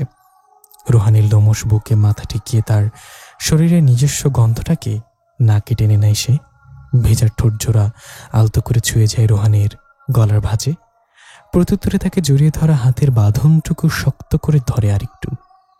সতীব্র অধিকার বোধে মীরার কমনীয় কোমরে রোহানের গ্রিপ যেন আরেকটু নিবিড় হয়ে আসে, যেন তাকে বুঝিয়ে দিচ্ছে এই জীবনে মীরাই তার প্রায়োরিটি। তার আগে কেউ ছিল না, আর তার পরেও কেউ থাকবে না। রোহান কিছু সময়ের জন্য সজাগ হয়ে আবারও তুলে যায় ঘুমের জগতে। নরম উষ্ণ শয্যা ত্যাগ করে মীরা কাঠের মেঝেতে পা রাখে, আর সাথে সাথে তার সারা শরীর তীব্র শীতে শিরশির করতে শুরু করে। আচ্ছা, এই ভোর সকালে তখরদার তাপমাত্রা কত হতে পারে? কাল রাতে ঘুমানোর আগে দেখেছিল 10 ডিগ্রি সেলসিয়াস। এখন কি বেড়েছে নাকি কমেছে? মীরা বিছানার পাশ থেকে মোটা একটা শাল জড়িয়ে নেয় শরীরে। রোহানকে ঘুমন্ত অবস্থায় ঘরে রেখেই সে পা টিপে টিপে বাইরে বারান্দায় এসে দাঁড়ালো। চারিদিকে তখন কেবল ভোরের সূচনা, আর মোরা ভেঙে জেগে উঠছে স্নিগ্ধ চা বাগান। পূর্বকাশে সূর্যের লালিমা ছড়িয়ে পড়েছে। একটু পরে আকাশের বিশাল ক্যানভাসে মাথা তুলে দাঁড়ালে কাঞ্চনজঙ্ঘা। সূর্যের রশ্মি চূড়াতে পড়তেই যেন হীরক খণ্ডের মতো জ্বলজ্বল করে ওঠে পুরো উত্তরের আকাশ জুড়ে। মেঘের ওপর থেকে যেন কাঞ্চনজঙ্ঘা মাথা বের করে রেখেছে। বারান্দার চারিপাশে এসে জমা হয়েছে খণ্ড খণ্ড তুলোর মতো মেঘ। মীরার গা ছুঁয়ে সেগুলো তাকে সিক্ত করে যাচ্ছে। একটা হিমশীতল হাওয়া এসে যেন মীরার পুরো সত্তাকে নাড়িয়ে দিয়ে গেল। এত সুন্দর কেন হয় পাহাড়ের রূপ? ওই কাঞ্চনজঙ্ঘার পরতে পরতে কি হীরক চূর্ণ রাখা রয়েছে, যা আলোকসজ্জায় উদ্ভাসিত হচ্ছে পুরো হিমালয়? ঠান্ডা বাতাস মীরার শরীরে কাঁপন ধরিয়ে দিচ্ছে। এই ঠান্ডাতেও তাই মীরা ঠায় দাঁড়িয়ে রইল। হঠাৎ পেছন থেকে একটা অভ্যস্ত হাত মীরার শরীরটাকে চাদরের মাঝে নিজের শরীরের সাথে জড়িয়ে নিল। একটু ওম পেয়ে মীরা ছোট আদুরে বিড়াল ছানার মতো গুটিয়ে গেল এই হাতের বাঁধনে। রোহান সদ্য ঘুম থেকে ওঠা ভারী গলায় বলল, এটা কিন্তু ঠিক হলো না। মিরু, তুমি আমাকে ছাড়াই সকালে প্রথম কাঞ্চনজঙ্ঘা দেখে ফেললে। আমাকে ডাকলে কি হতো? মীরা হেসে রোহানের 2 হাত জড়িয়ে ধরে। রোহান টুপ করে মীরার ডান গালে একটা চুমু খায়, তারপর বাম গালেও। শিরশির করে ওঠে মীরা। তাকোদা কথাটি এসেছে একটি ল্যাপচা শব্দ তুগদা থেকে, যার আক্ষরিক অর্থ কুয়াশা। এই নামের কারণ প্রায় এই সমগ্র জায়গাটি কুয়াশাচ্ছন্ন থাকে। দার্জিলিং থেকে 28 কিলোমিটার দূরে 4000 ফুট উচ্চতায় এক শান্ত সুন্দর চা বাগান ও জঙ্গল ঘেরা জনপদ তাকদা। কুয়াশামাখা পাকড়দণ্ডী পাখিদের কলতান, ঘন জঙ্গলের মধ্য দিয়ে হাঁটা পথ, একাধিক পাহাড়ি ঝর্ণার অবিরত বয়ে চলার আওয়াজ তাকদার ইউএসপি। 19 দশকের গোড়ার দিকে ব্রিটিশ মিলিটারি ক্যান্টনমেন্ট গড়ে ওঠা তাকদা। এই সময় বেশ কিছু সিনিয়র অফিসার এই জায়গা পরিদর্শনে আসতেন প্রায়শই। এরই ফলস্বরূপ এখানে প্রায় 40-এর কাছাকাছি ব্রিটিশ বাংলো গড়ে ওঠে। এগুলো সবই অন্তঃসজ্জা একদম ব্রিটিশ ধাঁচের এবং একই রুচি সম্পূর্ণ। এরপর ইংরেজরা যখন এদেশ ত্যাগ করে তখন এই বাংলোগুলো নিলাম হয়ে যায়, যার মধ্যে বেশিরভাগ এখন হেরিটেজ বাংলো বা হোমস্ট হিসেবে বহুস্থানীয় মানুষদের জীবিকার্জনের উৎস। বেশ কিছু স্কুলও হয়েছে এই বাংলোগুলিতে। সকাল 9টায় তাদের রুমে ব্রেকফাস্ট দেয়া হলো। ব্রেকফাস্ট করে তারা বেরিয়ে পড়ল আশেপাশের দর্শনীয় স্থানগুলোতে একটু ঢু মারতে। পারতপক্ষে তাকদার এদিকে প্রচুর ঘোরাঘুরি জায়গা, কিন্তু জনমানুষের নজর এড়িয়ে দার্জিলিংয়ের সবচেয়ে সুন্দর পাহাড়ি ঢালে সুবিন্যস্ত চা বাগান, রুংলিয়ট চা বাগান। এখানে এই চা বাগানের শোভা সামনে থেকে না দেখলে বিশ্বাস করা মুশকিল। মনে হয় যেন শিল্পী খুব যত্ন করে তার তুলির টানে এঁকে দিয়েছেন এই সুন্দরী পাহাড়ি রাজকন্যাকে। এছাড়া গেলে নামংরি, তিস্তা ভ্যালি প্রভৃতি চা বাগানগুলো এখানে। এখন আর মার্চ মাস হওয়ায় চা বাগানের চারিদিকে সবুজের ছড়াছড়ি, কেননা ডিসেম্বর মার্চ চা পাতা তোলা হয় না। রুংলিয়ট চা বাগান থেকে আরেকটু নিচের দিকে 2 কিলোমিটার নামলেই গিলে ভংজন বাজার ক্রিশিং ভিউ পয়েন্ট। পাহাড়ের পাথুরে পথে রোহানের হাত ধরে সাবধানে এগিয়ে যাচ্ছে মীরা। পেছন থেকে একটা কিন্নর নারী কণ্ঠের ডাকে থেমে গেল তারা। পেছনে ফিরে দেখতে পেল তৃষা তাদের ডাকছে। তৃষা ছিল রোহানের ব্যাচমেট। এগিয়ে গিয়ে হাসি মুখে জিজ্ঞাসা করল, রোহান, কিরে, কি খবর তোর? আমার তো ভালোই খবর। তা হানিমুনে বুঝি? হ্যাঁ, সেরকমই কিছুটা। এবার মেয়েটি মীরার দিকে তাকিয়ে বলল, হাই নীরা, তুমি আমায় চিনবে না, কিন্তু আমি তোমায় অনেক আগে থেকেই চিনি। আমি রোহানের ফ্রেন্ড তৃষা। মীরা কিছুটা ইতস্তত করে উঠল। মেয়েটা তাকে নীরা বলে ডাকছে কেন? শোনো নীরা, তোমার বিয়েতে আসতে পারিনি ঠিকই, কিন্তু তোমার প্রতি তোমার এই পতিদেবের প্রেমে হাবুডুবু খাওয়ার ইতিহাস কিন্তু ঠিকই জানি। বলে জোরে জোরে হাসতে লাগলো তৃষা। রোহান একটা দীর্ঘশ্বাস ফেলে বলল, ওর নাম নীরা নয় তৃষা, ওর নাম মীরা। তৃষা সন্ধিহান চোখে তাকায় রোহানের দিকে, এরপর একটা ঝাড়ি মেরে বলে, ইয়ার কি মারছিস নাকি? এতদিন ধরে না জানলাম ওর নাম নীরা, এখন মীরা হয়ে গেল কিভাবে? এটা তো ভুল হয়েছিল রে তৃষা, এই এক নামের জন্যই তো যত গণ্ডগোল। মীরা বিস্ময়ের সপ্ত আসমান থেকে পড়ে, কি বলছে এসব ওরা? বেলা 3টা। তকদার আকাশে সূর্য হেলে এসেছে অনেকটাই। রাস্তা পেরিয়ে তিস্তা নদীর পাশে এসে দাঁড়ায় ওরা 4 জন, রোহান, মীরা, তৃষা আর তৃষা হাজবেন্ড অমিত। বিবাহিত জীবনের 2 বছর পূর্তি উপলক্ষে তারা দুজনেও একটা মিনি হানিমুনে এসেছে। কুলকুল ধ্বনিতে শ্রান্ত নীল জল বয়ে যাচ্ছে, আর পাশে তার উচ্ছ্বাসিত বাক্যলাপে মজে। কিন্তু মীরা কিছুতেই সেদিকে মনোযোগ দিতে পারছে না।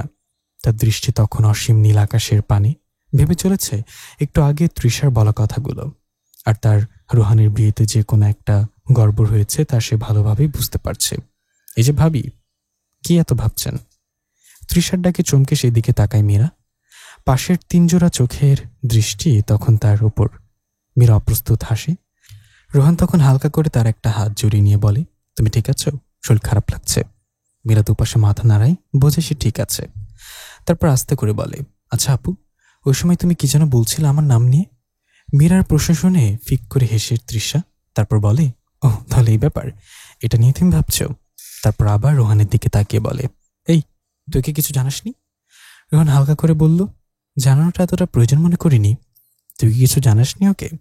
তুই যে ওকে আরো 3 বছর আগে থেকেই চিনিস। এবার মীরার আক্কেল গুরুম হওয়ার পালা। বলে কি 3 বছর? মানে রোহান আগে থেকেই মীরাকে চিনত? মীরার মনের ভেতর একসাথে 1000টা রং মশাল জ্বলে উঠল। রোহান ওকে আগে থেকে ভালোবাসত। তবে তবে নীরার জন্য বিয়ের প্রস্তাব পাঠিয়েছিল কেন?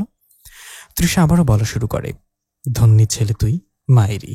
আরে মীরা, শোনো না, তোমার যে ভার্সিটিতে ফার্স্ট ইয়ারে ভর্তি হলে তখন আমরা মাস্টার্সে, তা ক্লাসে কেউ বেশি একটা যায় না। একদিন কি হলো, ডিপার্টমেন্ট থেকে জরুরি তলব, যেতেই হবে। তো আমরা সবগুলো সেদিন জড়ো হলাম ডিপার্টমেন্টের সামনে। সবাই নিজেদের মধ্যে আড্ডায় ব্যস্ত। সেদিন আবার ছিল তোমাদের নবীনবরণ অনুষ্ঠান।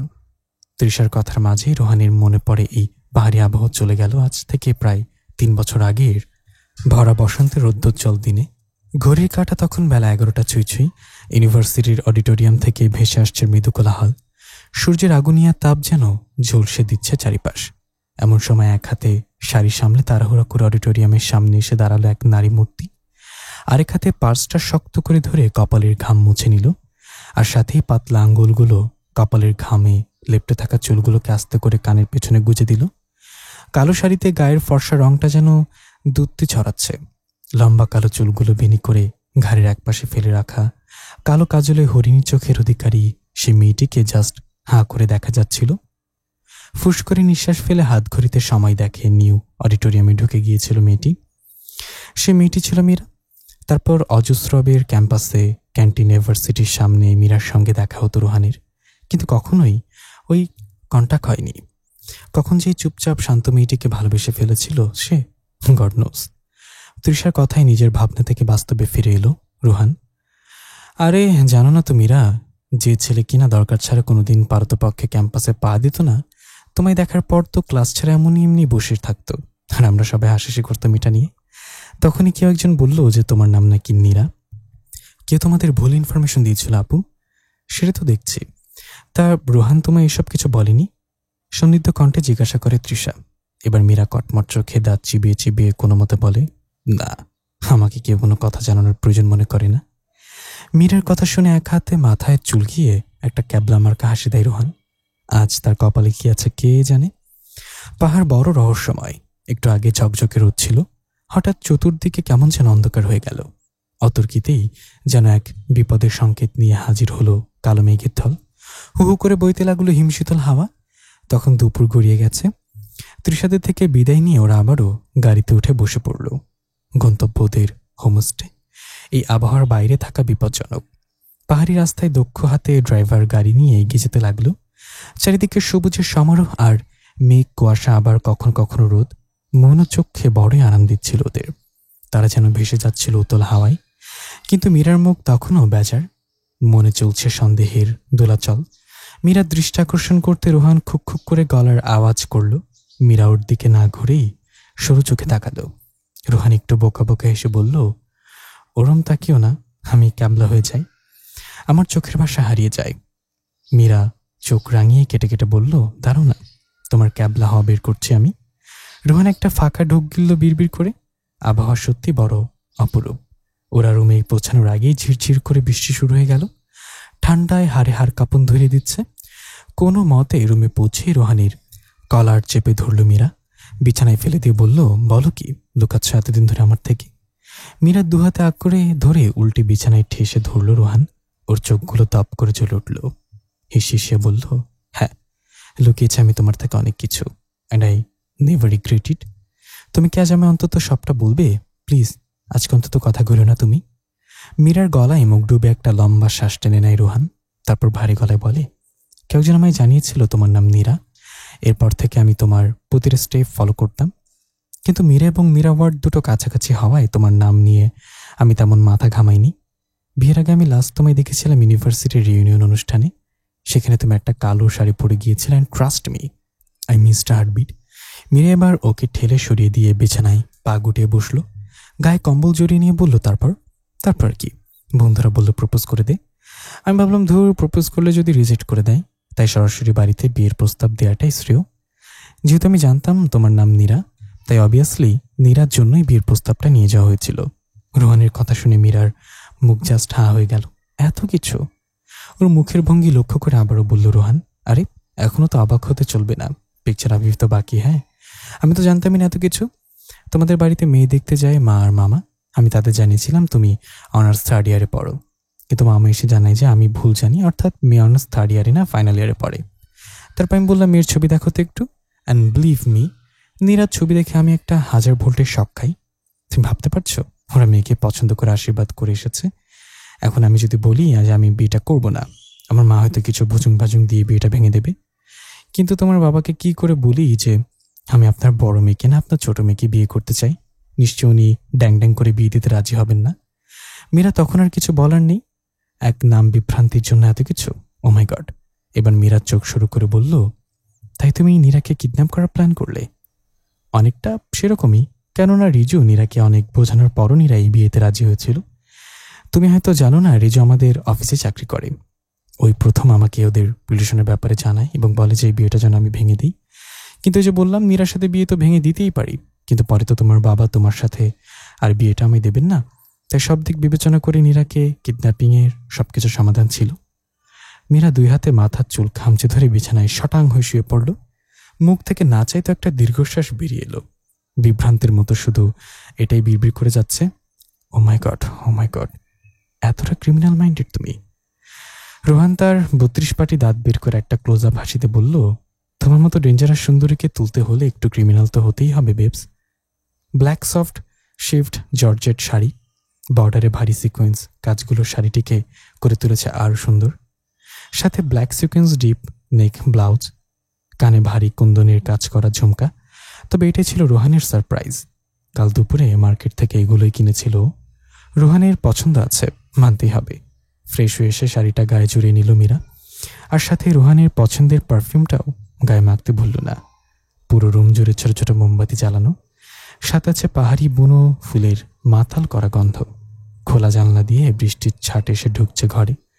হালকা বাতাসে জানালার পর্দাগুলো দুলছে। মোমের আলোয় মীরাকে লাগছে কোনো কল্পলোকের অপসরীর মতো। মুখের মৃদু হাসি আর সংপ্রসর দৃষ্টি দিয়ে রোহান বুঝে দিল তার ভালো লাগা। মীরা লাজুক হেসে দৃষ্টি অবনত করে।